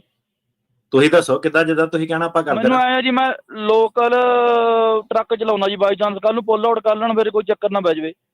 ਨਹੀਂ, ਪੁੱਲ ਆਊਟ ਤਾਂ ਮੇਰਾ ਵੀ ਤਰੀਕ ਜਾਣ ਦੀ ਲੱਗੀ ਆ, ਉਹਨਾਂ ਨੂੰ ਵੀ ਕਰ ਸਕਦੇ ਆ, ਠੀਕ ਆ। ਤੇ ਬਾਕੀ ਮੈਨੂੰ ਦੇਖਣਾ ਪੈਣਾ ਕੇਸ ਦੇ ਵਿੱਚ ਕੀ ਆ, ਤੇ ਤੁਸੀਂ ਜੇ ਛੇਤੀ ਚਾਹੁੰਦੇ ਆ ਤਾਂ ਆਪਾਂ ਮੋਸ਼ਨ ਕਰ ਦਿੰਦੇ ਆ ਉਹਨਾਂ ਨੂੰ। ਤੁਸੀਂ ਆਪਣਾ ਜਿਹੜਾ ਈਮੇਲ ਚੱਲਦੀ ਹੈ ਉੱਤੇ ਸਾਨੂੰ ਸੰਪਰਕ ਕਰ ਲਿਓ ਇਸ ਵੀਕ, ਤੇ ਜੋ ਵੀ ਤੁਹਾਡਾ ਇਰਾਦਾ ਬਣਦਾ। ਬਾਕੀ ਜਿਹੜਾ ਅਰੈਸਟ ਵਾਲਾ ਖਤਰਾ ਹੈਗਾ, ਉਹ ਜਿਹੜਾ ਵੀ ਬੰਦਾ ਕੱਚੇ ਤੌਰ ਤੇ ਆਇਆ ਉਹ ਸਾਰਿਆਂ ਨੂੰ ਹੀ ਬਰਾਬਰ ਦਾ ਹੀ ਖਤਰਾ, ਭਾਵੇਂ ਉਹਨਾਂ ਦਾ ਕੇਸ ਐਕਟਿਵ ਆ ਨੋਟ ਐਕਟਿਵ ਹੈ ਨਾ। ਜੇ ਜੀ ਕੇਸ ਕੌਂਕੜ ਕੋ ਲੈ ਕੇ ਆਉਣਾ ਹੋਵੇ ਮੈਂ ਆਪਾਂ ਐਡਰੈਸ ਮੂਵ ਕਰ ਸਕਦਾ? ਜੇ ਮੂਵ ਹੁੰਦੇ ਆ ਤੁਸੀਂ ਤਾਂ ਹੀ ਨਹੀਂ, ਪਰ ਆਪਣਾ ਕੌਂਕੜ ਦੇ ਕੋਲ ਕਿਉਂ ਲੈ ਕੇ ਆਣਾ ਹੈਗਾ, ਮੇਰਾ ਸਵਾਲ ਉਹ ਹੈਗਾ ਪਹਿਲਾਂ ਕੇਸ ਗੱਲ ਕਰਕੇ। ਇਹੀ ਆ ਵੀ ਕੋਈ ਤਰੀਕ ਪੈ ਜਾਵੇ ਜੀ। ਤਰੀਕ ਆਪਾਂ ਤੁਹਾਡੀ ਸੈਕਰਾਮੈਂਟ ਪਵਾ ਦਿੰਨੇ ਆ। ਬਸ ਠੀਕ ਆ ਜੀ, ਫਿਰ ਓਕੇ, ਥੈਂਕ ਯੂ ਜੀ। ਓਕੇ, ਈਮੇਲ ਕਰ ਦਿਓ। ਠੀਕ ਆ ਜੀ, ਓਕੇ, ਥੈਂਕ ਯੂ ਜੀ। ਠੀਕ ਹੈ ਜੀ, ਧੰਨਵਾਦ। ਓਕੇ। ਇਹ ਏਦਾਂ ਭਾਈ ਜੀ ਪਹਿਲਾਂ ਇਹ ਆਪਣੀ ਕਲੈਰਿਟੀ ਕਰੋ, ਕੋਈ ਤਰੀਕ ਛੇਤੀ ਚਾਹੀਦੀ ਹੈ ਕਿ ਨਹੀਂ। ਉਹ ਹੈਗਾ ਕਿ ਮੇਰਾ ਵਕੀਲ ਨੇ ਕੇਸ ਲੰਬਾ ਲਟਕਾਤਾ, ਪਰ ਵਕੀਲ ਛੇਤੀ ਕਰ ਦਊਗਾ, ਉਹਦੇ ਵਿੱਚ ਕੀ ਹੈ। ਪਰ ਆਪਣਾ ਇਰਾਦਾ ਬਣਾਓ ਪਹਿਲਾਂ ਕੀ ਕਰਨਾ। ਬਾਕੀ ਸਾਰਿਆਂ ਨੂੰ ਸਲਾਹ ਇਹ ਹੈ ਕਿ ਜਿਹੜਾ ਬੰਦਾ ਜਿੱਥੇ ਹੈਗਾ ਨਾ ਉੱਥੇ ਟਿਕਿਆ ਰਵੇ। ਤੁਸੀਂ ਇਹ ਹੁਣ ਕੀ ਹੁੰਦਾ ਕਿ ਜਿੱਦਾਂ ਇਹ ਬਾਈ ਕਹਿੰਦਾ ਹੈ ਨਾ, ਇਹ ਕੀ ਹੈਗਾ ਕਿ ਇਹ ਹੁੰਦੀ ਹੈ ਸੱਜਣ ਮਿੱਤਰਾਂ ਦੀ ਸਲਾਹ ਕਿ ਤੂੰ ਕੋਡ ਚੇਂਜ ਕਰ ਲਾ। ਕਿਉਂ ਚੇਂਜ ਕਰਨਾ ਕੇਸ ਗੱਲੋਂ, ਠੀਕ ਆ। ਤੁਸੀਂ ਐਡਰੈਸ ਚੇਂਜ ਕਰਦੇ ਆ, ਤੁਹਾਨੂੰ ਕੋਡ ਨੂੰ ਨੋਟੀਫਾਈ ਕਰਨਾ ਪੈਂਦਾ, ਤੁਹਾਨੂੰ ਆਈਸ ਨੂੰ ਨੋਟੀਫਾਈ ਕਰਨਾ ਪੈਂਦਾ। ਜਿੱਦਾਂ ਹੁਣ ਇਹ ਵੀਰ ਹੈ ਇੱਕ ਪਾਸੇ ਆਈਸ ਤੋਂ ਡਰ ਰਿਹਾ ਕਿ ਉਹਨਾਂ ਨੇ ਫੜ ਲੈਣਾ ਉਹਨੂੰ, ਠੀਕ ਆ। ਹੁਣ ਉਹ ਸੱਜਣ ਮਿੱਤਰਾਂ ਨੇ ਪੁੱਠੀ ਸਲਾਹ, ਪੈਰਾਲੀਗਲਾਂ ਨੇ ਪੁੱਠੀ ਸਲਾਹ ਕਿ ਤੂੰ ਐਡਰੈਸ ਚੇਂਜ ਕਰ ਲੈ, ਏਦਾਂ ਕਰ ਲਾ, ਉਦਾਂ ਕਰ ਲਾ। ਕੀ ਹੁੰਦਾ ਕਿ ਜਦੋਂ ਗਰੁੱਪ 'ਚ 5 ਜਣਾਂ ਨੇ ਬਹਿੰਦੇ ਨਾ ਰਾਜ ਕਰਨ ਜੀ, ਫੈਕਟ ਹੈਗਾ ਮਤਲਬ ਕਿ ਕਈ ਵਾਰੀ ਪਖਿਆ ਉਹ 4 ਜਣਾਂ ਨੇ ਨਾ ਆਪ ਹੀ ਬਣਾ ਕੇ ਸਲਾਹ ਦੇਣੀ, ਹਾਮੀ ਭਰਨੀ, ਬੰਦੇ ਨੇ ਕਹਿਣਾ ਚੱਲ ਏਦਾਂ ਕਰ ਲੈਂਦੇ ਆ। ਹੁਣ ਇਹ ਵੀਰ ਨੂੰ ਕੀ ਸੀਗਾ, ਜਦੋਂ ਇਹਨੇ ਕੀਤਾ ਨਾਲ ਇਹਨੂੰ ਕਰਨੀ ਪੈਣੀ ਆਈਸ ਦੇ ਐਡਰੈਸ ਰਿਪੋਰਟ। ਉਹ ਜਿਹਨੇ ਨਹੀਂ ਵੀ ਸੱਦਣਾ ਨਾ ਉਹਨੇ ਉਹਨੂੰ ਵੀ ਕਹਿਣਾ ਤੂੰ ਆ ਜਾ। ਤੇ ਕਈ ਵਾਰੀ ਏਦਾਂ ਹੋਇਆ, ਕਈ ਆਪਣੇ ਕਲਾਇੰਟ ਹੋਏ ਵੀ ਆ ਕਿ ਕਿਸੇ ਦੀ ਪੇਸ਼ੀ ਸੀਗੀ ਇੱਕ ਵਾਰੀ ਵਿਅਕਤੀ ਦੀ ਵੇਗਸ, ਉਹਨੂੰ ਕਿਸੇ ਨੇ ਕਹਿਤਾ ਕਿ ਤੂੰ ਨਾ ਵੇਗਸ ਦਾ ਮਾੜਾ ਵਾ ਤੇ ਤੂੰ ਪਹਿਲਾਂ ਹੀ ਜਿਹੜਾ ਨਾ ਕੈਲੀਫੋਰਨੀਆ ਦੇ ਚੱਲ ਜਾ। ਰਿਪੋਰਟ ਕਰਨ ਉਹ ਗਿਆ, ਉਹਨੂੰ ਫੜ ਲਿਆ ਵਿਚਾਰੇ ਨੂੰ। ਤੇ ਥੋੜਾ ਜਿਹਾ ਯਾਰ ਆਰਾਮ ਨਾਲ ਨਾ ਟਿਕ ਕੇ, ਜੇ ਨਹੀਂ ਤਰੀਕ ਛੇਤੀ ਚਾਹੀਦੀ ਨਾ, ਜਿੱਥੇ ਜਿੱਥੇ ਹੈਗੇ ਆ ਆਰਾਮ ਨਾਲ ਬੈਠੇ ਰਹੋ। ਪੰਗਾ ਕਿਉਂ ਲੈਣਾ, ਠੀਕ ਆ ਕਿ ਨਹੀਂ। ਜੇ ਵਰਕ ਪਰਮਿਟ ਹੈਗਾ, ਆਰਾਮ ਨਾਲ ਆਪਣਾ ਕਰੀ ਜੋ ਕੰਮ ਕਰ। ਤੁਹਾਨੂੰ ਪਤਾ ਸਾਰਿਆਂ ਨੂੰ ਕਿ ਮਾੜਾ ਜਿਹੜਾ ਟਾਈਮ ਜਿਹੜਾ ਚੱਲਦਾ ਪਿਆ, ਪੂਰੀ ਗਵਰਨਮੈਂਟ ਇਸ ਵੇਲੇ ਪੀਕ ਤੇ ਜਿਹੜੀ ਹੈਗੀ ਆ, ਠੀਕ ਆ। ਤੇ ਉਹਦੇ ਵਿੱਚ ਹੁਣ ਜਿੱਥੇ ਨਹੀਂ ਵੀ ਐਡਰੈਸ ਚੇਂਜ ਕਰਨ ਦੀ ਲੋੜ ਆ, ਕਿ ਬੰਦਾ ਹੁਣ ਅੱਜ ਦਾ ਬਾਈ ਸੀਗਾ, ਮੈਨੂੰ ਸਿੰਪਲ ਹੀ ਚੀਜ਼ ਪੁੱਛੀ ਕਿ ਤੂੰ ਕਿਉਂ ਕਰਨਾ, ਕੋਈ ਰੀਜ਼ਨ ਨਹੀਂ ਹੈਗਾ ਕਿ ਮੈਂ ਐਡਰੈਸ ਚੇਂਜ ਕਰਨਾ। ਜਾਂ ਤਾਂ ਏਦਾਂ ਨਾ ਕਿ ਜੱਜ ਮਾੜਾ ਹੋਵੇ। ਹੁਣ ਜੇ ਜੱਜ ਸਾਈਨ ਹੀ ਨਹੀਂ ਹੈਗਾ ਤਾਂ ਫਿਰ ਆਪਾਂ ਕਿੱਦਾਂ ਕਹਿ ਸਕਦੇ ਕਿ ਮਤਲਬ ਉਹ ਇੱਕ ਬਿਨਾਂ ਮਤਲਬ ਦੀ ਸਲਾਹ ਨਾ, ਜਿਹੜੀ ਗੁੰਮਰਾਹ ਵੀ ਬੜੇ ਲੋਕੀ ਜਿਹੜੇ ਹੁੰਦੇ ਆ। ਸੋ ਪਲੀਜ਼ ਸਾਰੇ ਜਾਣੇ ਜਿੱਥੇ ਹੈਗੇ ਨਾ ਉੱਥੇ ਫੋਰਮ ਸ਼ਾਪਿੰਗ ਨਹੀਂ ਕਿਸੇ ਨੇ ਕਰਨੀ। ਜਿੱਥੇ ਜਿੱਥੇ ਤੁਹਾਡਾ ਐਡਰੈਸ ਹੈਗਾ ਉੱਥੇ ਰਹਿਣ ਦਿਓ, ਕਿਉਂਕਿ ਤੁਹਾਨੂੰ ਆਈਸ ਦੇ ਨਾਲ ਚੇਂਜ ਕਰਨਾ ਪੈਂਦਾ। ਆਈਸ ਵਾਲੇ ਵੀ ਕਈ ਵਾਰੀ ਕੀ ਹੈਗਾ ਕਿ ਬਿਨਾਂ ਕਿਸੇ ਰੀਜ਼ਨ ਤੇ ਜਦੋਂ ਉਹਨਾਂ ਨੂੰ ਨੋਟੀਫਾਈ ਹੁੰਦਾ ਨਾ, ਸਿਰਫ ਉਸ ਚੀਜ਼ ਤੇ ਕਹਿੰਦੇ ਕਿ ਨਹੀਂ ਹੁਣ ਤੂੰ ਹਾਜ਼ਰੀ ਲਾ ਕੇ, ਤੇ ਬੰਦਾ ਪੁੱਠੇ ਪੰਗਿਆਂ 'ਚ ਫਸ ਜਾਂਦਾ ਫਿਰ। ਜੀ ਗੁਰਪ੍ਰੀਤ, ਹਾਂਜੀ ਸਤਿ ਸ਼੍ਰੀ ਅਕਾਲ ਜੀ। ਜੀ ਗੁਰਪ੍ਰੀਤ, ਸਤਿ ਸ਼੍ਰੀ ਅਕਾਲ ਜੀ। ਜੀ ਹਾਂਜੀ ਭਾਜੀ ਮੈਂ ਆਇਆ ਸੀਗਾ US ਸਿਟੀ, ਮੈਂ US ਸਿਟੀਜ਼ਨ, ਮੈਂ ਮੰਮੀ ਡੈਡੀ ਦਾ ਅਪਲਾਈ ਕੀਤਾ, ਮੈਂ ਲੀਗਲ ਬੇਸ ਤੇ ਆਇਆ ਸੀਗਾ। ਤੇ ਮੇਰਾ ਬ੍ਰਦਰ ਬਾਰਡਰ ਟੱਪ ਗਿਆ। ਉਹਨੇ ਮੇਰੇ ਬ੍ਰਦਰ ਬਾਰੇ ਮੰਮਾ ਨੂੰ ਸਵਾਲ ਪੁੱਛੇ ਤੇ ਉਹਨਾਂ ਨੇ ਐਲੀਗੇਸ਼ਨ ਲਾਤਾ ਸੈਕਸ਼ਨ 212A6E ਤੇ ਥੱਲੇ ਏਲੀਅਨ ਸਮਗਲਿੰਗ ਦਾ ਲੱਗਦਾ ਹਨਾ।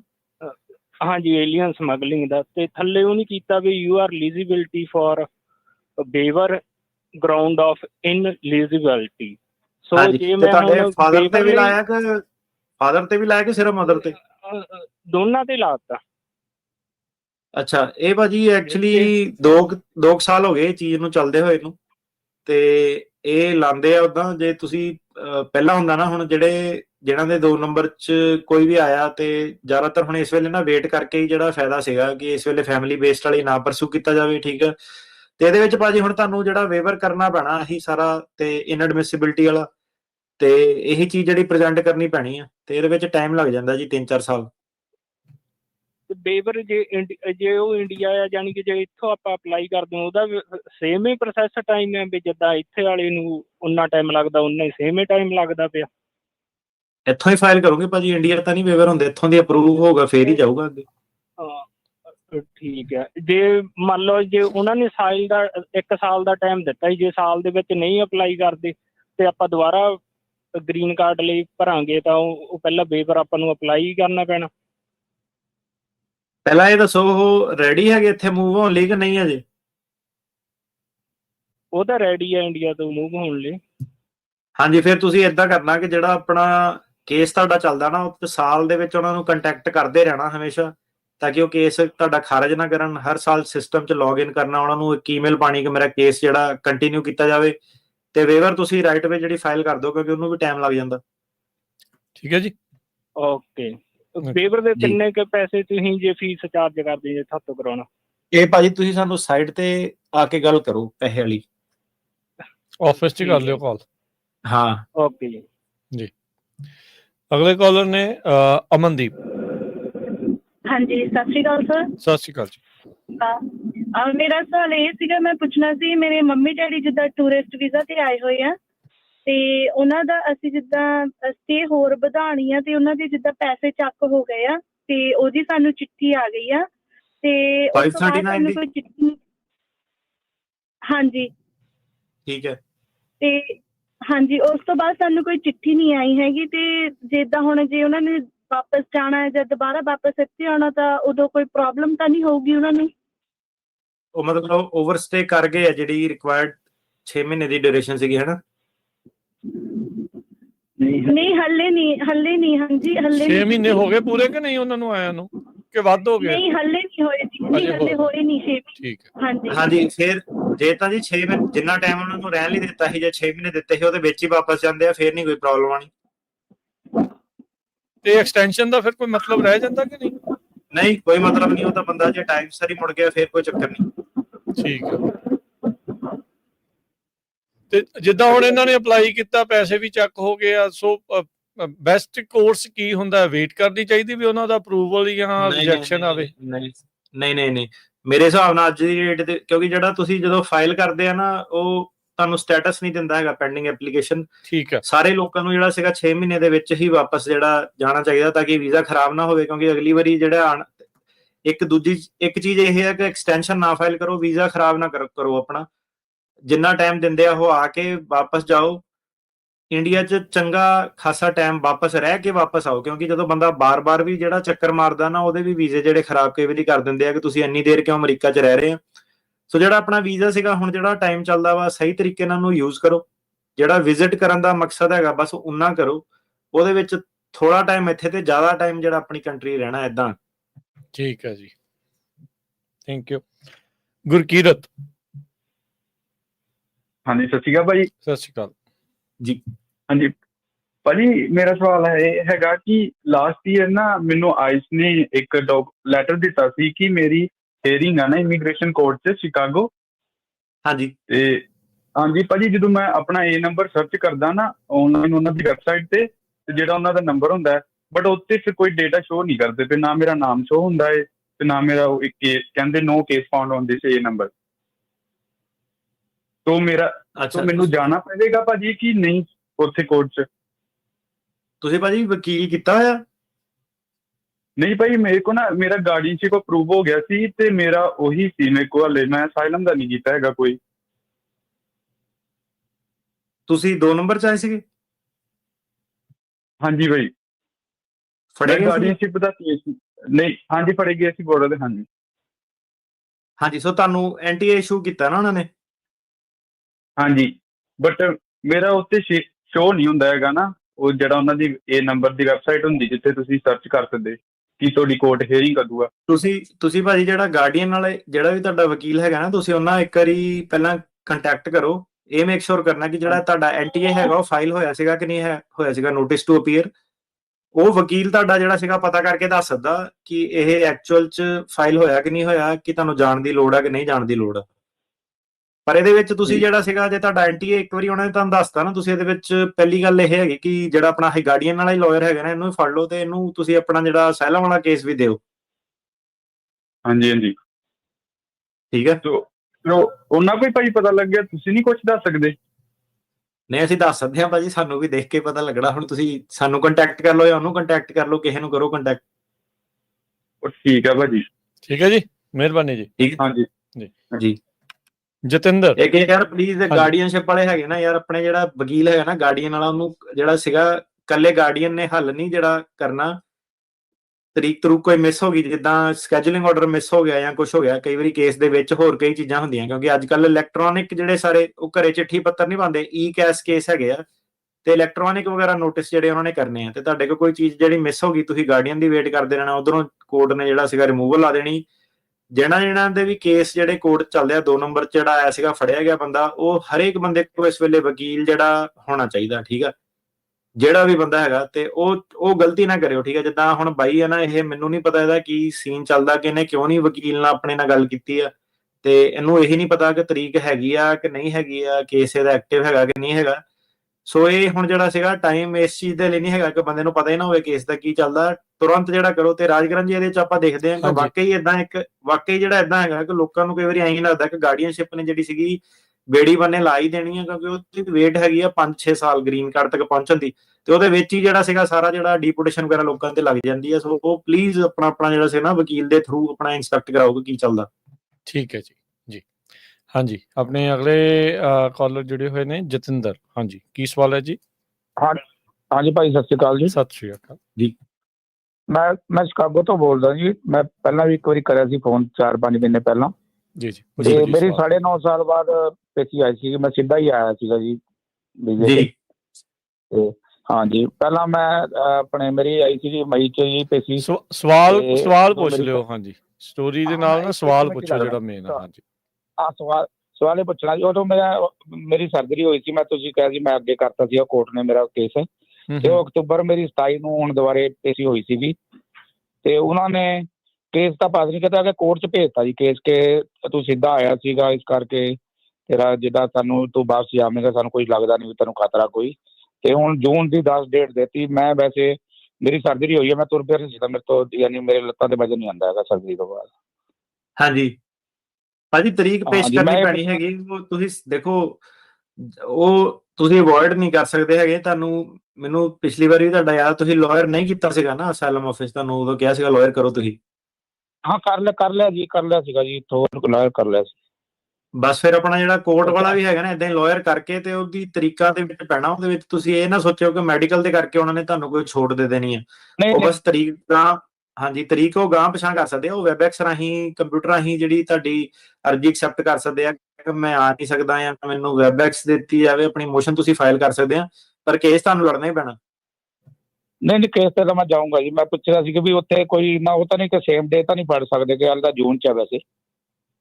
ਨਹੀਂ, ਫੜ ਤਾਂ ਭਾਜੀ ਸਾਰਿਆਂ ਨੂੰ ਹੀ ਸਕਦੇ ਆ, ਠੀਕ ਹੈ। ਤੇ ਉਹ ਤੁਸੀਂ ਆਪਣਾ ਹਾਂਜੀ, ਉਹਦੇ ਵਿੱਚ ਹੁਣ ਤੁਹਾਨੂੰ ਨਾ ਤਾਂ ਕੋਈ ਕਹਿ ਨਹੀਂ ਸਕਦਾ ਕਿ ਨਹੀਂ ਫੜ ਸਕਦੇ, ਕਿਉਂਕਿ ਸਾਰਿਆਂ ਨਾਲ ਹੋ ਰਿਹਾ, ਲੋਕਾਂ ਨਾਲ, ਆਪਣੀ ਕਮਿਊਨਿਟੀ ਦੇ ਨਾਲ ਇਦਾਂ ਦਾ। ਹਾਂਜੀ, ਮੇਰਾ ਯੂਵੀ ਦਾ ਗਰੰਟੀ ਕੋਈ ਨਹੀਂ ਜੀ ਕਿਸੇ ਚੀਜ਼ ਦੀ। ਇਦਾਂ ਤੁਸੀਂ ਕੋਈ ਵੀ ਫੜਿਆ ਜਾਣਾ, ਨਹੀਂ ਫੜਿਆ ਜਾਣਾ, ਕੋਈ ਗਰੰਟੀ ਨਹੀਂ ਕਹਿ ਸਕਦਾ। ਹਾਂਜੀ, ਯੂਵੀ ਦਾ ਬੋਨਾਫਾਈਡ ਹੈਗਾ ਤੁਹਾਡੇ ਕੋਲ? ਨਹੀਂ, ਹਲੇ 2.5 ਸਾਲ ਹੀ ਹੋਏ ਜੀ ਅਪਲਾਈ ਹੋਏ ਨੂੰ, ਹਲੇ ਆਇਆ ਨਹੀਂ ਉਹਦਾ ਕੁਝ। ਉਹ ਜਿਹੜਾ ਸੀਗਾ ਨਾ, ਵਕੀਲ ਨੂੰ ਕਹਿ ਕੇ ਉਹ ਬੋਨਾਫਾਈਡ ਛੇਤੀ ਲੈਣ ਦੀ ਕੋਸ਼ਿਸ਼ ਕਰੋ ਮੈਡੀਕਲ ਵਗੈਰਾ ਗਰਾਊਂਡ ਤੇ। ਉਹ ਚ ਲਾਅ ਸੂਟ ਵਗੈਰਾ ਵੀ ਕਰ ਸਕਦੇ ਆ ਤੁਸੀਂ, ਮੈਂਡੇਮਸ ਵਗੈਰਾ ਲਾਅ ਸੂਟ ਕਰ ਸਕਦੇ ਆ। ਯੂ ਵੀਜ਼ਾ ਦਾ ਜੇ ਫੜਾਈ ਦਾ ਡਰ ਹੈਗਾ ਤੇ ਯੂ ਵੀਜ਼ਾ ਜੇ ਹੈਗਾ ਤੇ ਉਹ ਫਿਰ ਉਹ ਤੇ ਕੇਸ ਕਰਕੇ ਉਹਦਾ ਬੋਨਾਫਾਈਡ ਛੇਤੀ ਕਢਾਉਣ ਦੀ ਕੋਸ਼ਿਸ਼ ਕਰੋ। ਠੀਕ ਹੈ ਜੀ। ਤੇ ਮੈਂ ਤੁਹਾਨੂੰ ਤੁਹਾਡੇ ਨਾਲ ਕਰ ਸਕਦਾ ਜੀ ਲਿੰਕ? ਇੱਥੇ ਸ਼ਿਕਾਗੋ ਤਾਂ ਕੋਈ ਹੈ ਨਹੀਂ ਪੰਜਾਬੀ ਬੋਲਣ ਵਾਲਾ ਵਕੀਲ।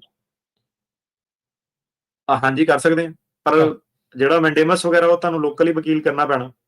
ਪਰ ਹਾਂਜੀ ਕਰ ਸਕਦੇ ਆ, ਤੁਸੀਂ ਦੇਖ ਸਕਦੇ ਆ ਆਪਾਂ ਜੀ। ਨੰਬਰ ਇਹਨਾਂ ਦਾ 415-909-0503, ਉਹਦੇ ਤੇ ਆਫਿਸ 'ਚ ਕੰਟੈਕਟ ਕਰ ਲਿਓ ਮੰਡੇ ਨੂੰ ਜੀ।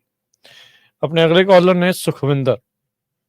ਸਤਿ ਸ਼੍ਰੀ ਅਕਾਲ ਭਾਜੀ। ਸਤਿ ਸ਼੍ਰੀ ਅਕਾਲ ਭਾਜੀ, ਸਾਡੀ ਮਾਤਾ ਜੀ ਪਹਿਲੋਂ ਆਏ ਸੀ ਇੱਥੇ ਤੋਂ 20 ਸਾਲ ਪਹਿਲੋਂ, ਵਾਪਸ ਚਲੇ ਗਏ, ਇਹਨਾਂ ਕੋਲ ਉਦੋਂ ਗ੍ਰੀਨ ਕਾਰਡ ਸੀਗਾ ਜੀ। ਤੇ ਹਾਂਜੀ, ਤੇ ਹੁਣ ਉਹ ਵਾਪਸ ਆਏ ਆ ਆਪਣੇ ਵੀਜ਼ਾ ਲੈ ਕੇ। 2 ਮਹੀਨੇ ਹੋ ਗਏ ਉਹਨਾਂ ਨੂੰ ਆਇਆ ਨੂੰ, ਤੇ ਉਹਨਾਂ ਦਾ ਅਸੀਂ ਅਪਲਾਈ ਕਰ ਸਕਦੇ ਹੋ? ਤੁਸੀਂ ਸਿਟੀਜ਼ਨ? ਹਾਂਜੀ ਕਰ ਸਕਦੇ ਹਾਂ ਜੀ। ਤੇ 90 ਦਿਨਾਂ ਬਾਅਦ ਕਰਨਾ ਹੁੰਦਾ ਨਾ? ਏਦਾਂ ਹੁੰਦਾ ਰਾਜਕਰਨ ਜੀ ਕਿ ਇਰਾਦਾ ਆਉਣ ਤੋਂ ਬਾਅਦ ਜਿਹੜਾ ਬਣਨਾ ਚਾਹੀਦਾ। ਜਿੱਦਾਂ ਹੁਣ ਬੱਚੇ ਹੁਣੀ ਪੁੱਛ ਰਹੇ ਆ ਕਿ ਕਰ ਸਕਦੇ ਆ ਕਿ ਨਹੀਂ ਕਰ ਸਕਦੇ, ਇਹਦਾ ਮਤਲਬ ਇਹ ਸੀਗਾ ਕਿ ਜਦੋਂ ਆਏ ਸੀਗੇ ਉਦੋਂ ਇਹਨਾਂ ਦਾ ਇਰਾਦਾ ਨਹੀਂ ਸੀਗਾ। ਹੁਣ ਉਹਨੂੰ ਜਾਂਚ ਪੜਤਾਲ ਜਿਹੜੀ ਕਰ ਰਹੇ ਆ 90 ਦਿਨਾਂ ਦਾ, ਇਦਾਂ ਹੁੰਦਾ ਕਿ 90 ਦਿਨ ਤੋਂ ਪਹਿਲਾਂ ਜਿਹੜਾ ਕਰਦਾ ਉਹਨੂੰ ਉਹ ਸ਼ੱਕ ਕਰਦੇ ਆ ਕਿ ਤੁਸੀਂ ਪਹਿਲਾਂ ਇਰਾਦਾ ਬਣਾ ਕੇ ਆਏ ਆ, ਪਰ ਉਹ ਬੰਦਾ ਸ਼ੋਅ ਕਰ ਸਕਦਾ ਹੈਗਾ ਕਿ ਮੇਰਾ ਇਰਾਦਾ ਨਹੀਂ ਸੀਗਾ। ਜਿੱਦਾਂ ਹੁਣ ਇਹ ਤਾਂ ਮੰਨ ਲਓ ਇਹਨਾਂ ਨੇ ਆਹ ਕਾਲ ਹੀ ਕੀਤੀ ਹੈ ਸ਼ੋਅ 'ਚ, ਹਨਾ, ਇਹ ਕਹਿ ਸਕਦੇ ਆ ਕਿ ਮੈਂ ਇਹਨੂੰ ਪੁੱਛਿਆ ਸੀਗਾ 60 ਦਿਨ ਬਾਅਦ ਕਿ ਮੈਂ ਕਰ ਸਕਦਾ ਕਿ ਨਹੀਂ ਕਰ ਸਕਦਾ, ਜਾਂ ਮੇਰੀ ਰਿਟਰਨ ਟਿਕਟ ਆ, ਸਾਡਾ ਆਹ ਪਲਾਨ ਸੀਗਾ, ਇੱਥੇ ਆ ਕੇ ਚੇਂਜ ਹੋਇਆ। ਸੋ ਉਹ ਚੀਜ਼ ਬਰਡਨ ਜਿਹੜਾ ਸੀਗਾ ਉਹ 90 ਦਿਨ ਦਾ ਇਹ ਰੌਲਾ ਹੁੰਦਾ। ਤੇ ਹਾਂਜੀ ਇਹ ਕਰ ਸਕਦੇ ਆ ਜੀ। ਦੱਸੋ ਹੋਰ ਕੀ ਸਵਾਲ? ਜਿੱਦਾਂ ਉਹ ਜਿਹੜੀ ਵੀਜ਼ਾ ਲੱਗਾ ਹੋਇਆ ਮਤਲਬ ਉਹਦੇ ਐਂਟਰੀ ਕੋਈ ਨਹੀਂ ਲੱਗੀ, ਕਿੰਨੇ ਤਰੀਕ ਨੂੰ ਆਇਆ, ਕਿੰਨੇ ਤੋਂ ਵਾਪਸ? 6 ਮਹੀਨੇ ਦੀ ਐਂਟਰੀ ਹੁੰਦੀ ਉਹ? ਨਹੀਂ ਉਹ ਭਾਜੀ ਅੱਜ ਕੱਲ ਨਾ ਹਾਂਜੀ ਅੱਜ ਕੱਲ 94 ਤੁਸੀਂ ਚੈੱਕ ਕਰ ਸਕਦੇ ਆ ਤੇ ਉਹਦੇ ਵਿੱਚ ਤਕਰੀਬਨ 6 ਮਹੀਨੇ ਦੇ ਹੁੰਦੇ ਆ, ਬਾਕੀ ਤੁਸੀਂ ਚੈੱਕ ਕਰ ਲਿਓ। ਤੇ ਇਹਦੇ ਵਿੱਚ ਇੱਕ ਇਹ ਹੁੰਦਾ ਕਿ ਤੁਸੀਂ ਆਪਣੀ ਜਿਹੜੀ ਟੂਰਿਸਟ ਵੀਜ਼ੇ ਦੀ ਹੁਣ ਸਟੇ ਜ਼ਰੂਰ ਉਹਦੀ ਵਧਾਣੀ ਹੈ, ਕਿਉਂਕਿ ਅਦਰਵਾਈਜ਼ ਉਹ ਜਿਹੜਾ ਇਕੱਲੇ ਗ੍ਰੀਨ ਕਾਰਡ ਪੈਂਡਿੰਗ ਨੂੰ ਉਹ ਸਟੇਟਸ ਨਹੀਂ ਮੰਨਦੇ, ਉਹਨੂੰ ਵੀ ਹੁੰਦੀ ਹੈ। ਤੇ ਫਿਰ ਉਹ ਟੂਰਿਸਟ ਵੀਜ਼ੇ ਸਟੇ ਦੀ ਕਿੱਦਾਂ ਜਿਹੜੀ 6 ਬਣਾਉਣੀ ਮਹੀਨੇ ਦੀ ਤਕਰੀਬਨ ਮਿਲਦੀ ਹੁੰਦੀ ਹੈ, ਉਹ ਵਧਾਣੀ ਹੈ। ਉਹ ਤੁਸੀਂ ਟੂਰਿਸਟ ਵੀਜ਼ੇ ਦੀ ਐਕਸਟੈਂਸ਼ਨ ਫਾਈਲ ਕਰਨੀ। ਅੱਛਾ, ਜਿਹੜੀ ਉਹ ਪਹਿਲੋਂ ਇੱਕ ਭੈਣ ਜੀ ਦੀ ਕਾਲ ਆਈ ਸੀ ਜਿਹਦਾ 539 ਉਹ ਹੁੰਦੀ ਐਕਸਟੈਂਸ਼ਨ? ਹਾਂਜੀ, ਪਰ ਉਹਨਾਂ ਕੋ ਉਹ ਗ੍ਰੀਨ ਕਾਰਡ ਵਾਸਤੇ ਨਹੀਂ ਨਾ ਸੀਗੇ, ਉਹਦਾ ਮੈਨੂੰ ਪਤਾ ਨਹੀਂ ਹੁਣ। ਉਹਨਾਂ ਨੇ ਉਹ ਨਹੀਂ ਇਨਫੋਰਮੇਸ਼ਨ ਦਿੱਤੀ ਕਿ ਉਹ ਸਿਟੀਜ਼ਨ ਹੈਗੇ, ਕਿ ਉਹ ਤਾਂ ਆਪਣੇ ਜਿਹੜਾ ਹੋ ਸਕਦਾ ਆਈ ਡੋਨਟ ਨੋ ਕਿ ਉਹਨਾਂ ਨੇ ਉਧਰਲੇ ਪਾਸੇ ਵਾਲਾ ਸਵਾਲ ਨਹੀਂ ਨਾ ਪੁੱਛਿਆ ਕਿ ਮੈਂ ਇਹਨਾਂ ਨੂੰ ਪੱਕੇ ਕਰਨਾ ਜਾਂ ਕੁਝ ਕਰਨਾ। ਸੋ ਇਹ ਹੁਣ ਹੋਰ ਪੁੱਛ ਰਹੇ ਆ। ਠੀਕ ਹੈ, ਓਕੇ, ਠੀਕ ਹੈ ਜੀ, ਚਲੋ ਥੈਂਕ ਯੂ ਜੀ ਇਹਨਾਂ ਦੇ ਕਾਲ ਦੇ ਲਈ। ਹਾਂਜੀ ਅਮਰੀਕ ਜੀ। ਸੋ ਇੱਕ ਮੈਂ ਕਲੈਰੀਫਿਕੇਸ਼ਨ ਕਰ ਦਿੰਦਾ ਜ਼ਰੂਰ ਕੀ ਆ ਜਿਹੜਾ ਹੁਣ ਪੱਕਾ ਠੀਕ ਹੈ, ਜਿਹਨੇ ਗ੍ਰੀਨ ਕਾਰਡ ਫਾਈਲ ਕਰਨਾ, ਉਹ ਪਹਿਲਾਂ ਕੀ ਹੁੰਦਾ ਸੀਗਾ ਕਿ ਜਦੋਂ ਬੰਦਾ ਫਾਈਲ ਕਰਦਾ ਸੀਗਾ ਨਾ 485, ਉਹਨੂੰ ਕੁਝ ਕਹਿੰਦੇ ਨਹੀਂ ਸੀਗੇ, ਤੇ ਘਰ ਦੇ ਹੋ ਗਏ ਜਾਂ ਸਪਾਊਸ ਹੋ ਗਿਆ ਬੰਦੇ ਦਾ, ਉਹ ਉਰੇ ਆ ਕੇ ਪੱਕਾ ਹੋ ਜਾਂਦਾ ਸੀਗਾ, ਉਹਨੂੰ ਕੋਈ ਬੋਦਰ ਨਹੀਂ ਕਰਦਾ ਸੀਗਾ।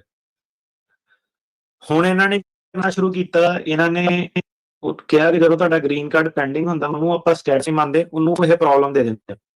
ਤੇ ਉਹ ਤੋਂ ਬਚਣ ਲਈ ਕੀ ਤੁਸੀਂ ਕਰਨਾ ਕਿ ਜਿਹੜਾ ਕੋਈ ਹੋਰ ਵੀਜ਼ਾ ਸਟੇਟਸ ਜਿੱਦਾਂ ਸਟੂਡੈਂਟ ਵੀਜ਼ਾ ਹੋ ਗਿਆ, ਟੂਰਿਸਟ ਵੀਜ਼ਾ ਹੋ ਗਿਆ, ਮਤਲਬ ਕਿ ਤੁਸੀਂ ਆਪਣਾ ਅੰਡਰਲਾਈਨ ਜਿਹੜਾ ਸਟੇਟਸ ਉਹ ਮੇਨਟੇਨ ਕਰਕੇ ਰੱਖੋ ਜਦ ਤੱਕ ਗ੍ਰੀਨ ਕਾਰਡ ਨਹੀਂ ਮਿਲਦਾ।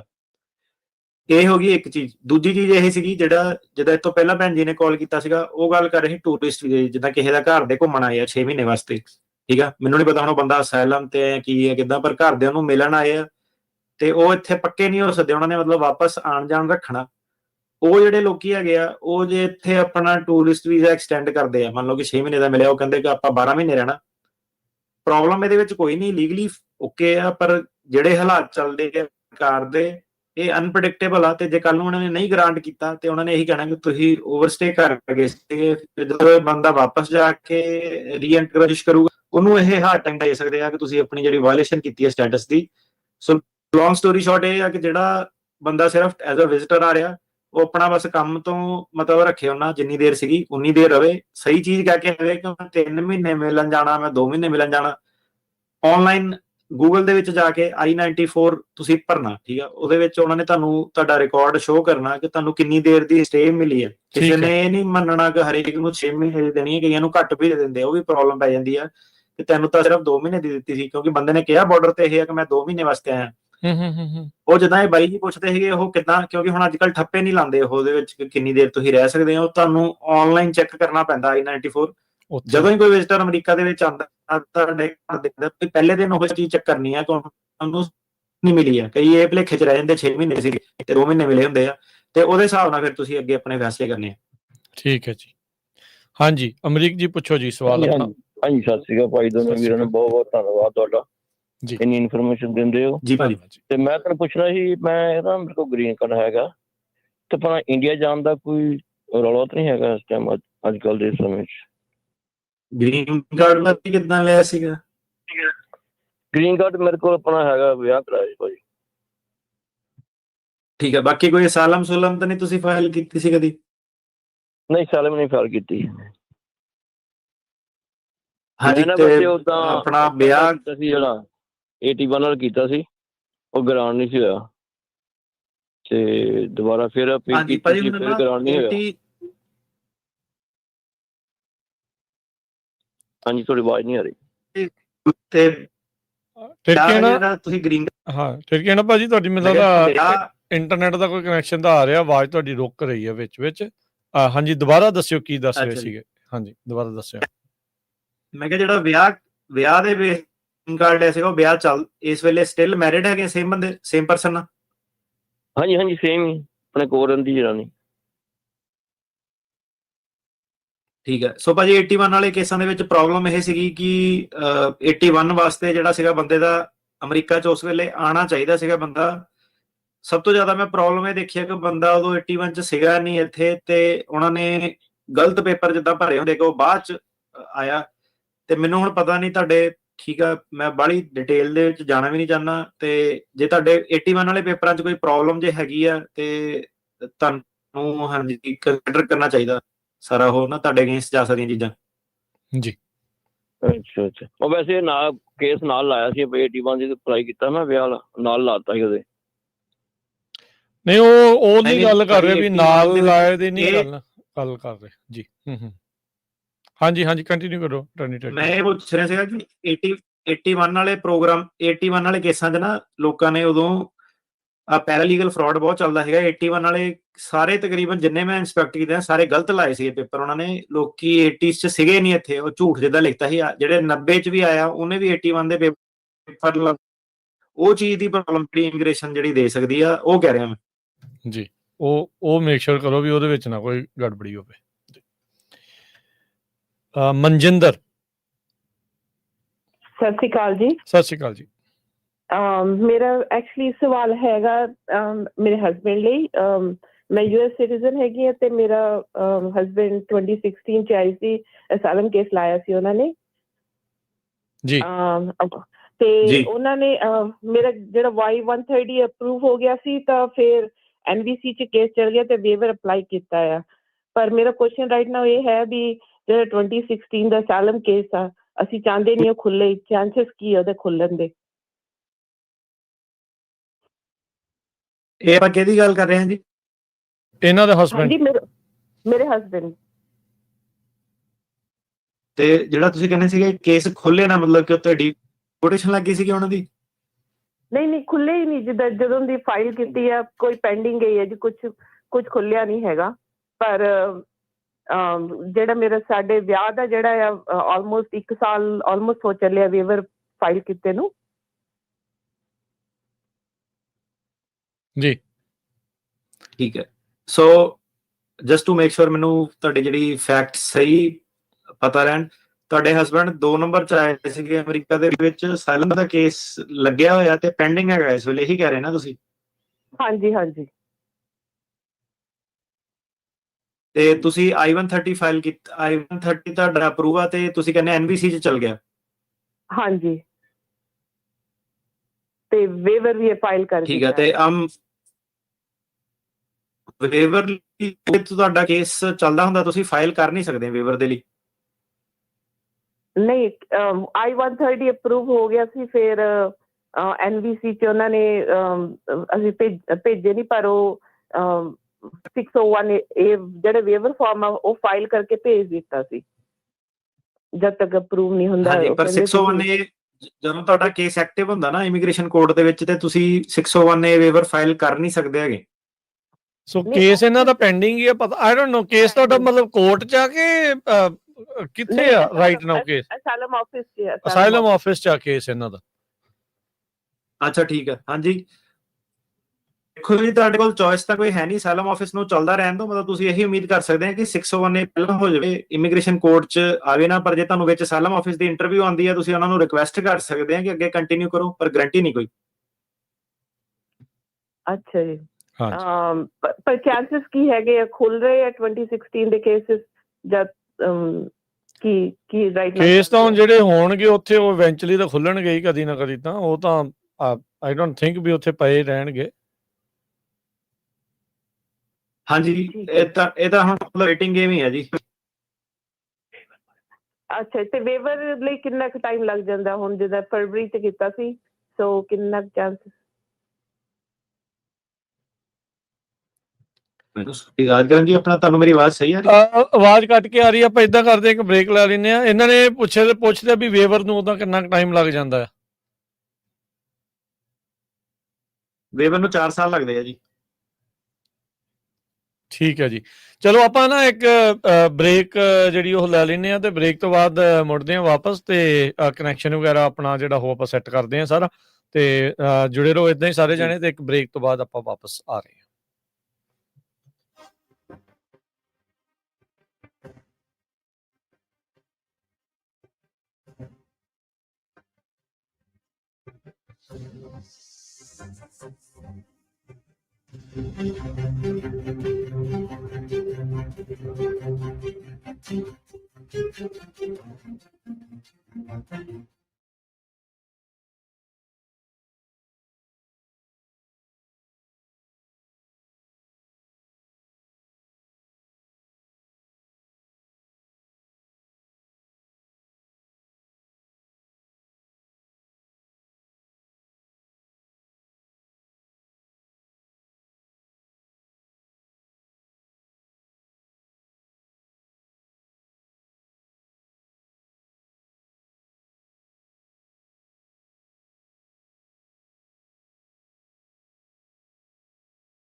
ਬ੍ਰੇਕ ਤੋਂ ਬਾਅਦ ਇੱਕ ਵਾਰੀ ਫਿਰ ਆਪ ਸਭ ਦਾ ਸਵਾਗਤ ਹੈ ਸਰੋਤਿਓ ਪ੍ਰੋਗਰਾਮ ਦੇ ਵਿੱਚ। ਪ੍ਰੋਗਰਾਮ ਚੱਲ ਰਿਹਾ ਜੀ ਅਪਡੇਟ ਇਮੀਗ੍ਰੇਸ਼ਨ। ਅਟਾਰਨੀ ਟਿਰਕੈਣਾ ਜੀ, ਜੀ ਆਇਆਂ ਨੂੰ ਇੱਕ ਵਾਰੀ ਫਿਰ ਸਵਾਗਤ ਹੈ। ਸਤਿ ਸ਼੍ਰੀ ਅਕਾਲ ਜੀ। ਧੰਨਵਾਦ ਜੀ, ਸਤਿ ਸ਼੍ਰੀ ਅਕਾਲ ਜੀ। ਸੋ ਹੋਪਫੁਲੀ ਜਿਹੜੀ ਟੈਕਨੀਕਲ ਪ੍ਰੋਬਲਮ ਆ ਉਹ ਸੋਲਵ ਹੋਊਗੀ। ਆਵਾਜ਼ ਜਿਹੜੀ ਆ ਉਹ ਹੁਣ ਸੈੱਟ ਜਿਹੜੀ ਉਹ ਚੱਲੇ। ਸੋ ਇਸੇ ਲਈ ਥੋੜ੍ਹਾ ਜਿਹਾ ਵਕਤ ਜ਼ਿਆਦਾ ਲੱਗ ਗਿਆ ਸਾਨੂੰ ਬ੍ਰੇਕ ਦੇ ਵਿੱਚ ਗੱਲਬਾਤ ਨੂੰ ਜਿਹੜੀ ਉਸ ਨੂੰ ਜਿਹੜਾ ਉਹ ਸੈੱਟ ਕਰਦੇ ਹਾਂ। ਬਾਕੀ ਟੈਕਨੋਲੋਜੀ ਹੈ, ਟੈਕਨੋਲੋਜੀ ਦੇ ਉੱਤੇ ਜ਼ੋਰ ਤਾਂ ਕਿਸੇ ਦਾ ਨਹੀਂ ਜਿਹੜਾ ਉਹ ਚੱਲਦਾ, ਤੇ ਕੋਸ਼ਿਸ਼ ਜਿਹੜੀ ਉਹ ਆਪਣੀ ਜ਼ਰੂਰ ਹੈਗੀ। ਅਗਲੇ ਕਾਲਰਸ ਉਹਨਾਂ ਦੇ ਨਾਲ ਆਪਾਂ ਕਰਦੇ ਹਾਂ ਗੱਲਬਾਤ। ਕਮਲ, ਹਾਂਜੀ ਕਮਲ ਸਤਿ ਸ਼੍ਰੀ ਅਕਾਲ ਜੀ, ਸਵਾਗਤ ਹੈ। ਹਾਂਜੀ ਕਮਲ,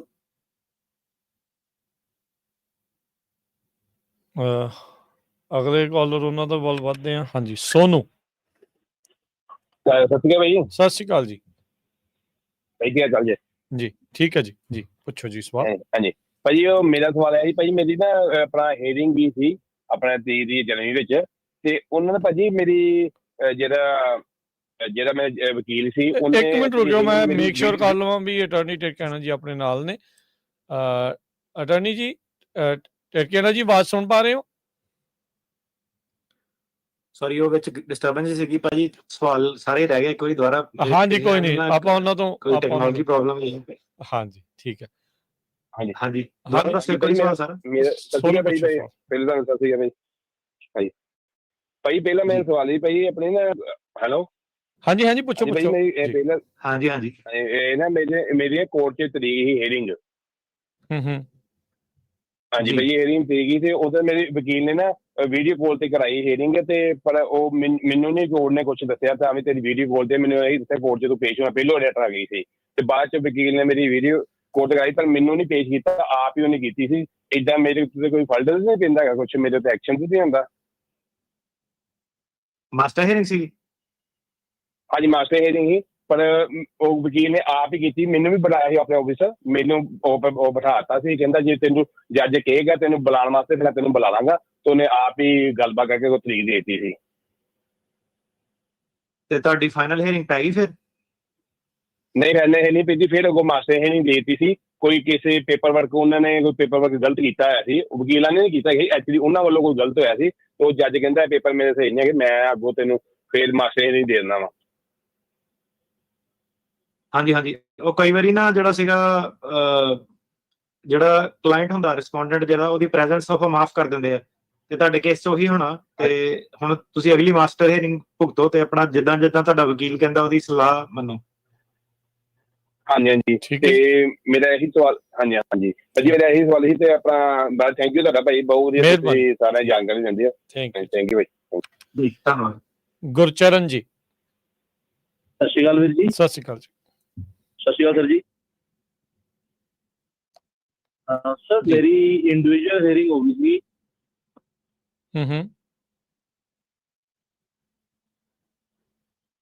ਹਾਂਜੀ ਅੱਗੇ ਜੀ, ਹਾਂਜੀ ਬੋਲੋ ਗੁਰਚਰਨ ਜੀ। ਹਾਂਜੀ ਮੇਰੀ ਇੰਡੀਵਿਜੂਅਲ ਹੀਅਰਿੰਗ ਹੋ ਗਈ ਸੀ ਅਪ੍ਰੈਲ 'ਚ, ਤੇ ਸਰ ਮੈਨੂੰ ਉਹਨਾਂ ਨੇ ਕਿਹਾ ਸੀ ਤੁਹਾਡਾ ਰਿਜ਼ਲਟ ਹੈ ਜਿਹੜਾ 4 ਘੰਟੇ ਦੀ ਇੰਟਰਵਿਊ ਦੇ ਬਾਅਦ ਕਿ ਰਿਜ਼ਲਟ ਘਰ ਆ ਜਾਏਗਾ। ਸਰ ਪਰ ਰਿਜ਼ਲਟ ਤਾਂ ਘਰ ਆਇਆ ਨਹੀਂ। ਉਹਦੇ ਬਾਅਦ 28 ਤਰੀਕ ਦੀ 2028 ਦੀ ਤਰੀਕ ਸ਼ੋ ਹੋਣ ਲੱਗ ਗਈ। ਹਾਂਜੀ, ਉਹ ਭਾਜੀ ਕਈ ਵਾਰੀ ਫਾਈਨਲ ਨਹੀਂ ਕਰ ਸਕਦੇ, ਤੇ ਉਹਨਾਂ ਨੇ ਦੁਬਾਰਾ ਜਿਹੜੀ ਤੁਸੀਂ ਕਹਿ ਲਓ ਗਵਾਹੀ ਲੈਣੀ ਹੁੰਦੀ ਆ, ਤਾਂ ਕਰਕੇ ਉਹ ਕਈ ਵਾਰੀ ਨਵੀਂ ਤਰੀਕ ਪਾ ਦਿੰਦੇ ਆ। ਓਕੇ ਸਰ ਜੀ। ਤੇ ਸਰ ਇੱਕ ਉਹਨਾਂ ਨੇ ਮੇਰੇ ਇੰਟਰਵਿਊ ਦੇ ਦੌਰਾਨ ਮਾਨ ਚਿੱਠੀ ਦੇ ਉੱਪਰ ਐਲੀਗੇਸ਼ਨ ਬਹੁਤ ਤਗੜਾ ਲਾਇਆ ਸੀਗਾ ਕਿ ਇਹ ਝੂਠੀ ਚਿੱਠੀਆਂ। ਹਾਂਜੀ ਹੋ ਸਕਦਾ, ਕਈ ਮਤਲਬ ਇਹ ਤਾਂ ਹੁਣ ਫੋਰੈਂਸਿਕਸ ਵਾਲੇ ਦੱਸੂਗੇ। ਇੱਕ ਜਿਹੜੀ ਸੀਗੀ ਬਹੁਤ ਵੱਡੀ ਸਾਰੀ ਜਿਹੜੀ ਚਿੱਠੀ ਹੁੰਦੀ ਆ, ਪਤਾ ਨਹੀਂ ਕਿੰਨੇ 170-80 ਪੇਪਰ, ਉਹ 'ਚ ਪੁਰਾਣੀਆਂ ਖਬਰਾਂ ਲੱਗੀਆਂ ਦਾ ਬਚਣ ਵਾਲੀਆਂ, ਤੇ ਉਹ ਮਤਲਬ ਉਹਦੀ ਕੋਈ ਤੁੱਕ ਜੀ ਬਣਦੀ ਨਹੀਂ। ਤੇ ਉਹ ਜਿਹੜਾ ਮੈਂ ਹਮੇਸ਼ਾ ਉਹ ਕਹਿੰਦਾ ਹੁੰਦਾ ਕਿ ਮਾਨ ਸਾਹਿਬ ਤੋਂ ਡਾਇਰੈਕਟ ਜਿਹੜੀ ਚਿੱਠੀ ਹੋਣੀ ਚਾਹੀਦੀ ਹੈ, ਤੇ ਛੋਟੀ ਚਿੱਠੀ ਹੋਣੀ ਚਾਹੀਦੀ ਹੈ 1-2 ਪੇਜਾਂ ਦੀ, ਤੇ ਉਹ ਇੱਕ ਥੱਦਾ ਜਿਹਾ ਇੱਕ ਜਿਹੜਾ ਸੀਗਾ ਉਹ ਜਿਹੜੇ ਪਾਰਟੀ ਤੋਂ ਲੈ ਕੇ ਆਉਂਦੇ ਆ, ਤੇ ਉਹਨੂੰ ਉਹ ਝੂਠਾ ਹੀ ਮੰਨਦੇ ਆ ਕਿਉਂਕਿ ਉਹ 'ਚ ਫੌਂਟ ਡਿਫਰੈਂਟ ਆ। ਉਹਦੇ 'ਚ ਲਿਖਿਆ ਹੁੰਦਾ ਜੀ ਪੁੱਠੀਆਂ ਸਿੱਧੀਆਂ ਗੱਲਾਂ ਲਿਖੀਆਂ ਕਈ ਵਾਰੀ ਕਿ ਜਿਹਦੀ ਦਾੜੀ ਕੱਟੀ ਆ, ਮੁੱਛ ਕੱਟਿਆ, ਉਹ ਪਾਰਟੀ ਦਾ ਵਰਕਰ ਨਹੀਂ ਹੈਗਾ। ਏਦਾਂ ਦੀਆਂ ਚੀਜ਼ਾਂ ਲਿਖੀਆਂ ਹੁੰਦੀਆਂ। ਤੇ ਹੁਣ ਆਪਣੇ ਕਈ ਜਿਹੜੇ ਲੋਕ ਆ ਉਹ ਹਰੇਕ ਬੰਦਾ ਜਿਹੜਾ ਸੀਗਾ ਉਹ ਜੱਜ ਇਹੀ ਕਹਿੰਦੇ ਕਿ ਤੇਰੀ ਤਾਂ ਦਾੜੀ ਕੱਟੀ ਹੋਈ ਹੈ ਤੇ ਪਾਰਟੀ ਦੀ ਲੈਟਰ ਏਦਾਂ ਕਹਿ ਰਹੀ ਹੈ। ਸੋ ਏਦਾਂ ਦੀਆਂ ਚੀਜ਼ਾਂ ਹੁਣ ਪਾਰਟੀ ਦੇ ਵਿੱਚ ਤਾਂ ਕਈ ਵੱਡੇ ਵੱਡੇ ਜਿਹੜੇ ਲੀਡਰ ਆ ਉਹ ਤਾਂ ਉਹ ਕਈ ਵਾਰੀ ਕੋਰਟ ਨੂੰ ਐਕਸਪਲੇਨ ਕਰਨਾ ਜਿਹੜਾ ਮੁਸ਼ਕਿਲ ਵੀ ਹੋ ਜਾਂਦਾ। ਸੋ ਏਦਾਂ ਦੀਆਂ ਚੀਜ਼ਾਂ ਤੋਂ ਡਾਇਰੈਕਟ ਜਿਹੜੀ ਸੀਗੀ ਉਹ ਆਪਣੀ ਜਿਹੜੀ ਪਾਰਟੀ ਦੀ ਜਿਹੜੀ ਮੇਨ ਲੀਡਰਸ਼ਿਪ ਉਹਨਾਂ ਤੋਂ ਲੈਟਰ ਲਓ ਤੇ ਉਹ ਸਿੰਪਲ ਇੱਕ ਜਾਂ 2 ਪੇਜ ਦੀ ਸ਼ਾਰਟ ਜਿਹੜੀ ਲੈਟਰ ਹੋਵੇ।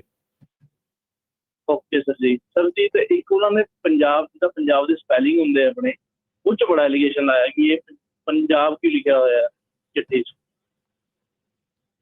PUN ਕਿ PAN ਕੀ ਲਿਖਿਆ ਸੀ? ਹਾਂਜੀ PAN ਲਿਖਿਆ ਹੋਇਆ ਕਿ ਉਹ ਕਹਿੰਦੇ PUN ਕਿਉਂ ਨਹੀਂ ਹੈਗਾ।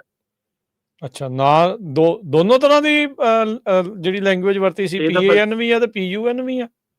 ਨਹੀਂ ਐਕਚੁਅਲੀ ਆਪਣਾ ਜਦ ਆਪਾਂ ਗੂਗਲ ਤੇ ਸਰਚ ਮਾਰਦੇ ਆ ਤਾਂ ਇਹ ਨਹੀਂ ਇਹ ਨਹੀਂ ਸਵਾਲ, ਸਰਚ ਦੀ ਨਹੀਂ ਸਵਾਲ ਇਹ ਆ ਵੀ ਤੁਹਾਡੀ ਜਿਹੜੀ ਲੈਟਰ ਦੇ ਵਿੱਚ ਦੋਨੋਂ ਤਰ੍ਹਾਂ ਦੇ ਨਾਲ ਲਿਖਿਆ ਸੀ ਜਾਂ ਇੱਕੋ ਤਰ੍ਹਾਂ ਨਾਲ ਲਿਖਿਆ ਹੈ? ਨਹੀਂ ਇੱਕੋ ਤਰ੍ਹਾਂ ਦੇ ਨਾਲ ਹੈ। PAN ਦੇ ਨਾਲ ਲਿਖਿਆ ਹੈ। ਅੱਛਾ ਠੀਕ ਹੈ, ਇਹ ਠੀਕ ਹੈ। ਪੰਜਾਬ ਲਿਖਿਆ।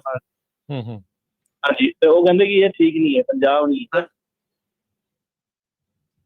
ਉਹ ਭਾਜੀ ਤੁਸੀਂ ਨਾ ਲੈਟਰ ਆਪਣੀ ਜਿਹੜੀ ਪਾਰਟੀ ਦੀ ਲੀਡਰਸ਼ਿਪ ਆ ਤੋਂ ਨਵੀਂ ਲੈ ਕੇ ਲਾਓ, ਨਹੀਂ ਹੱਲ ਹੋਣਾ। ਉਹ ਇਹਦੇ ਬਾਰੇ ਲਿਖ ਸਕਦੇ ਆ ਕਿ ਪੰਜਾਬ ਨੂੰ 2 ਤਰੀਕਿਆਂ ਨਾਲ ਲਿਖਦੇ ਆ। ਆਪਣੀ ਲੀਡਰਸ਼ਿਪ ਪਾਰਟੀ ਦੀ ਲੀਡਰਸ਼ਿਪ ਨਾਲ ਜਿਹੜਾ ਸੀਗਾ ਉਹ ਸੰਪਰਕ ਕਰੋ ਤੇ ਦੁਬਾਰਾ ਉਹਨਾਂ ਦਾ ਐਫੀਡੇਵਿਟ ਵਗੈਰਾ ਲਾਓ ਇਸ ਮੁੱਦੇ ਉੱਤੇ, ਤੇ ਜੇ ਹੋ ਸਕੇ ਤਾਂ ਗਵਾਹੀ ਵੀ ਦਵਾਓ ਉਹਨਾਂ ਦੀ। ਠੀਕ ਹੈ ਸਰ ਜੀ। ਸਰ ਜੀ ਇੱਕ ਛੋਟਾ ਜਿਹਾ ਕੁਐਸਚਨ ਹੋਰ ਸੀਗਾ ਕਿ ਮੈਂ ਪੱਗ ਨਹੀਂ ਬੰਨਦਾ ਤੇ ਮੈਂ ਕੋਰਟ ਤੇ ਵੀ ਪੱਗ ਬੰਨ ਕੇ ਨਹੀਂ ਗਿਆ ਸੀਗਾ, ਤੇ ਇਹਦਾ ਕੋਈ ਮੇਰੇ ਕੇਸ ਉੱਪਰ ਬੈਠ ਸਕਦਾ ਹੈਗਾ? ਮੈਨੂੰ ਸੌਰੀ ਆਵਾਜ਼ ਥੋੜੀ ਜਿਹੀ ਕੱਟ ਕਹਿੰਦੇ ਵੀ ਪੱਗ ਬੰਨਦੇ ਨਹੀਂ ਆ ਤੇ ਪੱਗ ਬੰਨਦੇ ਨਹੀਂ ਆ ਤੇ ਪੱਗ ਬੰਨ ਕੇ ਗਏ ਵੀ ਨਹੀਂ, ਇਹਦਾ ਤਾਂ ਨਹੀਂ ਕੋਈ ਅਸਰ ਪਊਗਾ ਕੇਸ ਤੇ? ਨਹੀਂ ਇਹਦਾ ਤਾਂ ਨਹੀਂ ਪੈਣਾ ਚਾਹੀਦਾ। ਹੁਣ ਕਿੰਨੀਆਂ ਆਪਣੇ ਤਾਂ ਦੇਖੋ ਕਿੱਡੇ ਉੱਥੇ ਬੁਲਾਰੇ ਹੋਏ ਆ ਜਿਹਨਾਂ ਦੀ ਦਾੜੀ ਕੱਟੀ ਹੋਈ ਸੀ। ਸਹੀ ਜੀ। ਗੁਰਮੀਤ? ਹਾਂਜੀ, ਉਹ ਤਾਂ ਜਿਹੜਾ ਪੋਲੀਟੀਕਲ ਆਪਣਾ ਉਹ ਬੰਦੇ ਨੂੰ ਐਕਸਪਲੇਨ ਕਰਨਾ ਪੈਣਾ ਕਿ ਕਿੱਦਾਂ ਹੈ ਨਾ ਇੱਕ ਜਿਹੜੇ ਅੰਮ੍ਰਿਤਧਾਰੀ ਕੇਸਧਾਰੀ ਸਿੱਖ ਹੁੰਦੇ ਆ, ਸ਼ਾਇਦ ਉਹ ਬੰਦਾ ਐਕਸਪਲੇਨ ਕਰ ਸਕਦਾ ਨਾ ਆਪਣੇ ਆਪ ਨੂੰ ਕਿੱਦਾਂ ਕੀ। ਸਹੀ ਜੀ। ਹਾਂਜੀ ਗੁਰਮੀਤ ਜੀ। ਸਤਿ ਸ਼੍ਰੀ ਅਕਾਲ ਵੀਰ ਜੀ। ਸਤਿ ਸ਼੍ਰੀ ਅਕਾਲ ਜੀ। ਦੋਵਾਂ ਭਰਾ ਵੀਰਾਂ ਨੂੰ ਸਤਿ ਸ਼੍ਰੀ ਅਕਾਲ ਜੀ। ਵੀਰ ਜੀ ਮੇਰਾ ਕੁਐਸਚਨ ਸੀ ਦਰਸ਼ਨ ਸਾਹਿਬ ਤੇ ਵੀ ਮੇਰਾ ਕੇਸ ਪਾਸ ਹੋਇਆ ਸੀਗਾ ਤੇ 4 ਮਹੀਨੇ ਹੋ ਗਏ ਆ ਤੇ ਵੀ ਗ੍ਰੀਨ ਕਾਰਡ ਨੂੰ ਕਿੰਨਾ ਟਾਈਮ ਲੱਗੂਗਾ? ਉਹਨਾਂ ਨੇ ਪਹੁੰਚ ਤਾਂ ਨਹੀਂ ਕੀਤੀ, ਚੱਲ ਰਿਹਾ ਜੀ। ਤੇ ਇੱਕ ਮੇਰਾ ਹੋਰ ਕੁਐਸਚਨ ਸੀਗਾ ਬੱਚਿਆਂ ਦੇ ਇੱਥੋਂ ਪ੍ਰੂਵ ਹੋ ਕੇ ਇੰਡੀਆ ਚਲਾ ਗਿਆ ਜੀ ਐਮਬੈਸੀ, ਉਹ ਕਿੰਨਾ ਟਾਈਮ ਲੱਗੂਗਾ ਜੀ? ਸੌਰੀ ਮੈਨੂੰ ਰਾਜਾ ਜੀ ਆਈ ਡੋਨਟ ਨੋ, ਮੈਨੂੰ ਤੁਹਾਡੀ ਆਵਾਜ਼ ਬਿਲਕੁਲ ਸਹੀ ਸੁਣਦੀ ਹੈ ਤੇ ਜਿਹੜੇ ਕਾਲਰ ਆ ਰਹੇ ਨਾ ਉਹਨਾਂ ਦੀ ਕੱਟ ਕੇ ਆ ਰਹੀ ਹੈ, ਤੇ ਮੈਨੂੰ ਇੱਕ ਵਾਰੀ ਸਵਾਲ ਰਿਪੀਟ ਕਰ ਦਿਓ ਪਲੀਜ਼। ਵੀਰ ਜੀ ਮੇਰਾ 4 ਮਹੀਨੇ ਪਹਿਲਾਂ ਕੇਸ ਪਾਸ ਹੋਇਆ ਸੀ ਵੀ ਆਪਣਾ ਕਿੰਨਾ ਕੁ ਟਾਈਮ ਗ੍ਰੀਨ ਕਾਰਡ ਨੂੰ ਲੱਗਦਾ ਜੀ, ਤੇ ਦੂਜਾ ਕੁਐਸਚਨ ਮੇਰਾ ਇਹ ਸੀ ਵੀ ਮੇਰੇ ਬੱਚਿਆਂ ਦੇ ਇੱਥੇ ਪ੍ਰੂਵ ਹੋ ਕੇ ਇੰਡੀਆ ਚਲਾ ਗਿਆ ਜੀ। ਹਾਂਜੀ ਗ੍ਰੀਨ ਕਾਰਡ ਕਿੰਨਾ ਟਾਈਮ ਲੱਗਦਾ ਹੈ?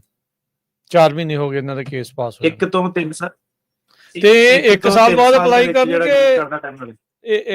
ਅਟਰਨੀ ਜਨਰਲ ਕਹਿੰਦੇ ਜੀ ਇਹ ਤੁਰੰਤ ਅਪਲਾਈ ਕਰ ਸਕਦੇ ਆ ਜਾਂ ਸਾਲ ਵੇਟ ਆ? ਹੁਣ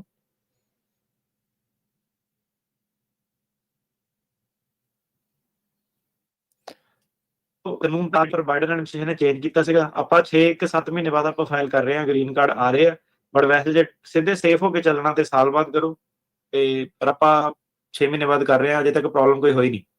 ਦੂਜਾ ਕੀ ਸੀਗਾ ਜੀ ਤੁਹਾਡਾ ਸਵਾਲ? ਬੱਚਿਆਂ ਵਾਲਾ ਕਿਹੜਾ ਸਵਾਲ ਸੀ? ਬੱਚੇ ਵੀਰ ਜੀ ਮੇਰੇ ਇੰਡੀਆ ਤੇ ਇੱਥੋਂ ਪ੍ਰੂਵ ਹੋ ਕੇ ਦਿੱਲੀ ਐਮਬੈਸੀ ਚਲਾ ਗਿਆ, ਮੈਨੂੰ ਲੈਟਰ ਆ ਗਈ, ਉੱਥੇ ਬੱਚਿਆਂ ਦਾ ਕਿੰਨਾ ਕੁ ਟਾਈਮ ਲੱਗੂਗਾ ਜੀ? 6 ਮਹੀਨੇ ਲੱਗਣੇ ਚਾਹੀਦੇ ਆ ਜੀ ਉਹਦੇ। ਠੀਕ ਹੈ ਜੀ, ਥੈਂਕ ਯੂ ਵੀਰ ਜੀ, ਧੰਨਵਾਦ। ਅੱਜ ਮੈਨੂੰ ਲੱਗਦਾ ਅਟਾਰਨੀ ਜਨਰਲ ਕਹਿਣਾ ਜੀ ਕੋਈ ਟੈਕਨੀਕਲ ਪ੍ਰੋਬਲਮ ਵੱਡੀ ਜਿਹੜੀ ਉਹ ਚੱਲ ਰਹੀ ਆ ਆਵਾਜ਼ ਨੂੰ, ਜਿਹੜਾ ਖਾਸ ਕਰਕੇ ਜਿਹੜਾ ਉਹ ਲੈ ਕੇ, ਸੋ ਸਵਾਦ ਜਿਹਾ ਜਿਹੜਾ ਉਹ ਸੁਣਨ ਵਾਲੇ ਨੂੰ ਵੀ ਤੇ ਕਰਨ ਵਾਲਿਆਂ ਨੂੰ ਵੀ। ਤੁਹਾਡੀ ਸਹੀ ਆ ਰਹੀ ਪੂਰੀ। ਹਾਂਜੀ, ਸੋ ਇਹ ਹੁਣ ਪਤਾ। ਚਲੋ ਅੱਜ ਫਿਰ ਆਪਾਂ ਮਾਫੀ ਚਾਹੁੰਦੇ ਆ ਜੀ, ਇਹ ਟਰਾਈ ਕਰ ਲੈਨੇ ਇੱਕ ਅੱਧਾ ਹੋਰ ਕਾਲਰ ਦੇਖ ਲੈਨੇ ਆ ਵੀ ਜੇ ਗੱਲ ਬਣਦੀ ਆ ਤਾਂ ਲੈਟਸ ਕੰਟੀਨਿਊ। ਭਾਜੀ ਮੈਨੂੰ ਲੱਗਦਾ ਨਹੀਂ ਗੱਲ ਅੱਜ ਬਣਨੀ, ਕਿਉਂਕਿ ਨਾ ਇੱਧਰ ਬਿਲਕੁਲ ਹੀ ਨਹੀਂ ਆ ਰਹੀ ਆਵਾਜ਼। ਹਾਂ ਨਹੀਂ ਯਾ ਸੋ ਇਹ ਸੌਰੀ ਹੈ ਜੀ ਇਸ ਚੀਜ਼ ਦੇ ਲਈ। ਆਈ ਨੋ ਸਾਰੇ ਜਿਹੜੀਆਂ ਲਾਈਨਸ ਆ ਉਹ ਬਿਜ਼ੀ ਸੀਗੀਆਂ, ਬਟ ਟੈਕਨੀਕਲ ਪ੍ਰੋਬਲਮ ਜਿਹੜੀ ਉਹ ਥੋੜੀ ਜ਼ਿਆਦਾ ਆ ਰਹੀ ਆ, ਜਿਹਦੇ ਕਰਕੇ ਆਵਾਜ਼ ਜਿਹੜੀ ਉਹ ਸੁਣ ਨਹੀਂ ਪਾ ਰਹੇ। ਤੇ ਉਹਦੇ ਕਰਕੇ ਜਿਹੜੀ ਉਹ ਦਿੱਕਤ ਜਿਹੜੀ ਉਹ ਚੱਲ ਰਹੀ ਹੈ, ਤੇ ਮਾਫੀ ਚਾਹੁੰਦੇ ਆ ਇਸ ਚੀਜ਼ ਦੇ ਲਈ। 80-90% ਆਵਾਜ਼ ਨਹੀਂ ਆ ਰਹੀ ਕੱਟ। ਠੀਕ ਹੈ ਜੀ, ਚਲੋ ਥੈਂਕ ਯੂ ਜੀ, ਥੈਂਕ ਯੂ ਭਾਜੀ। Thank you. ਆਪਣਾ ਨੈਕਸਟ ਵੀਕ ਕਰਦੇ ਆ ਫਿਰ ਕਨੈਕਟ। ਹਾਂਜੀ ਜੀ ਬਿਲਕੁਲ, ਹੋਪਫੁਲੀ ਸਮੱਸਿਆ ਜਿਹੜੀ ਨਾ ਆਵੇ। ਸ਼ੁਕਰੀਆ ਜੀ।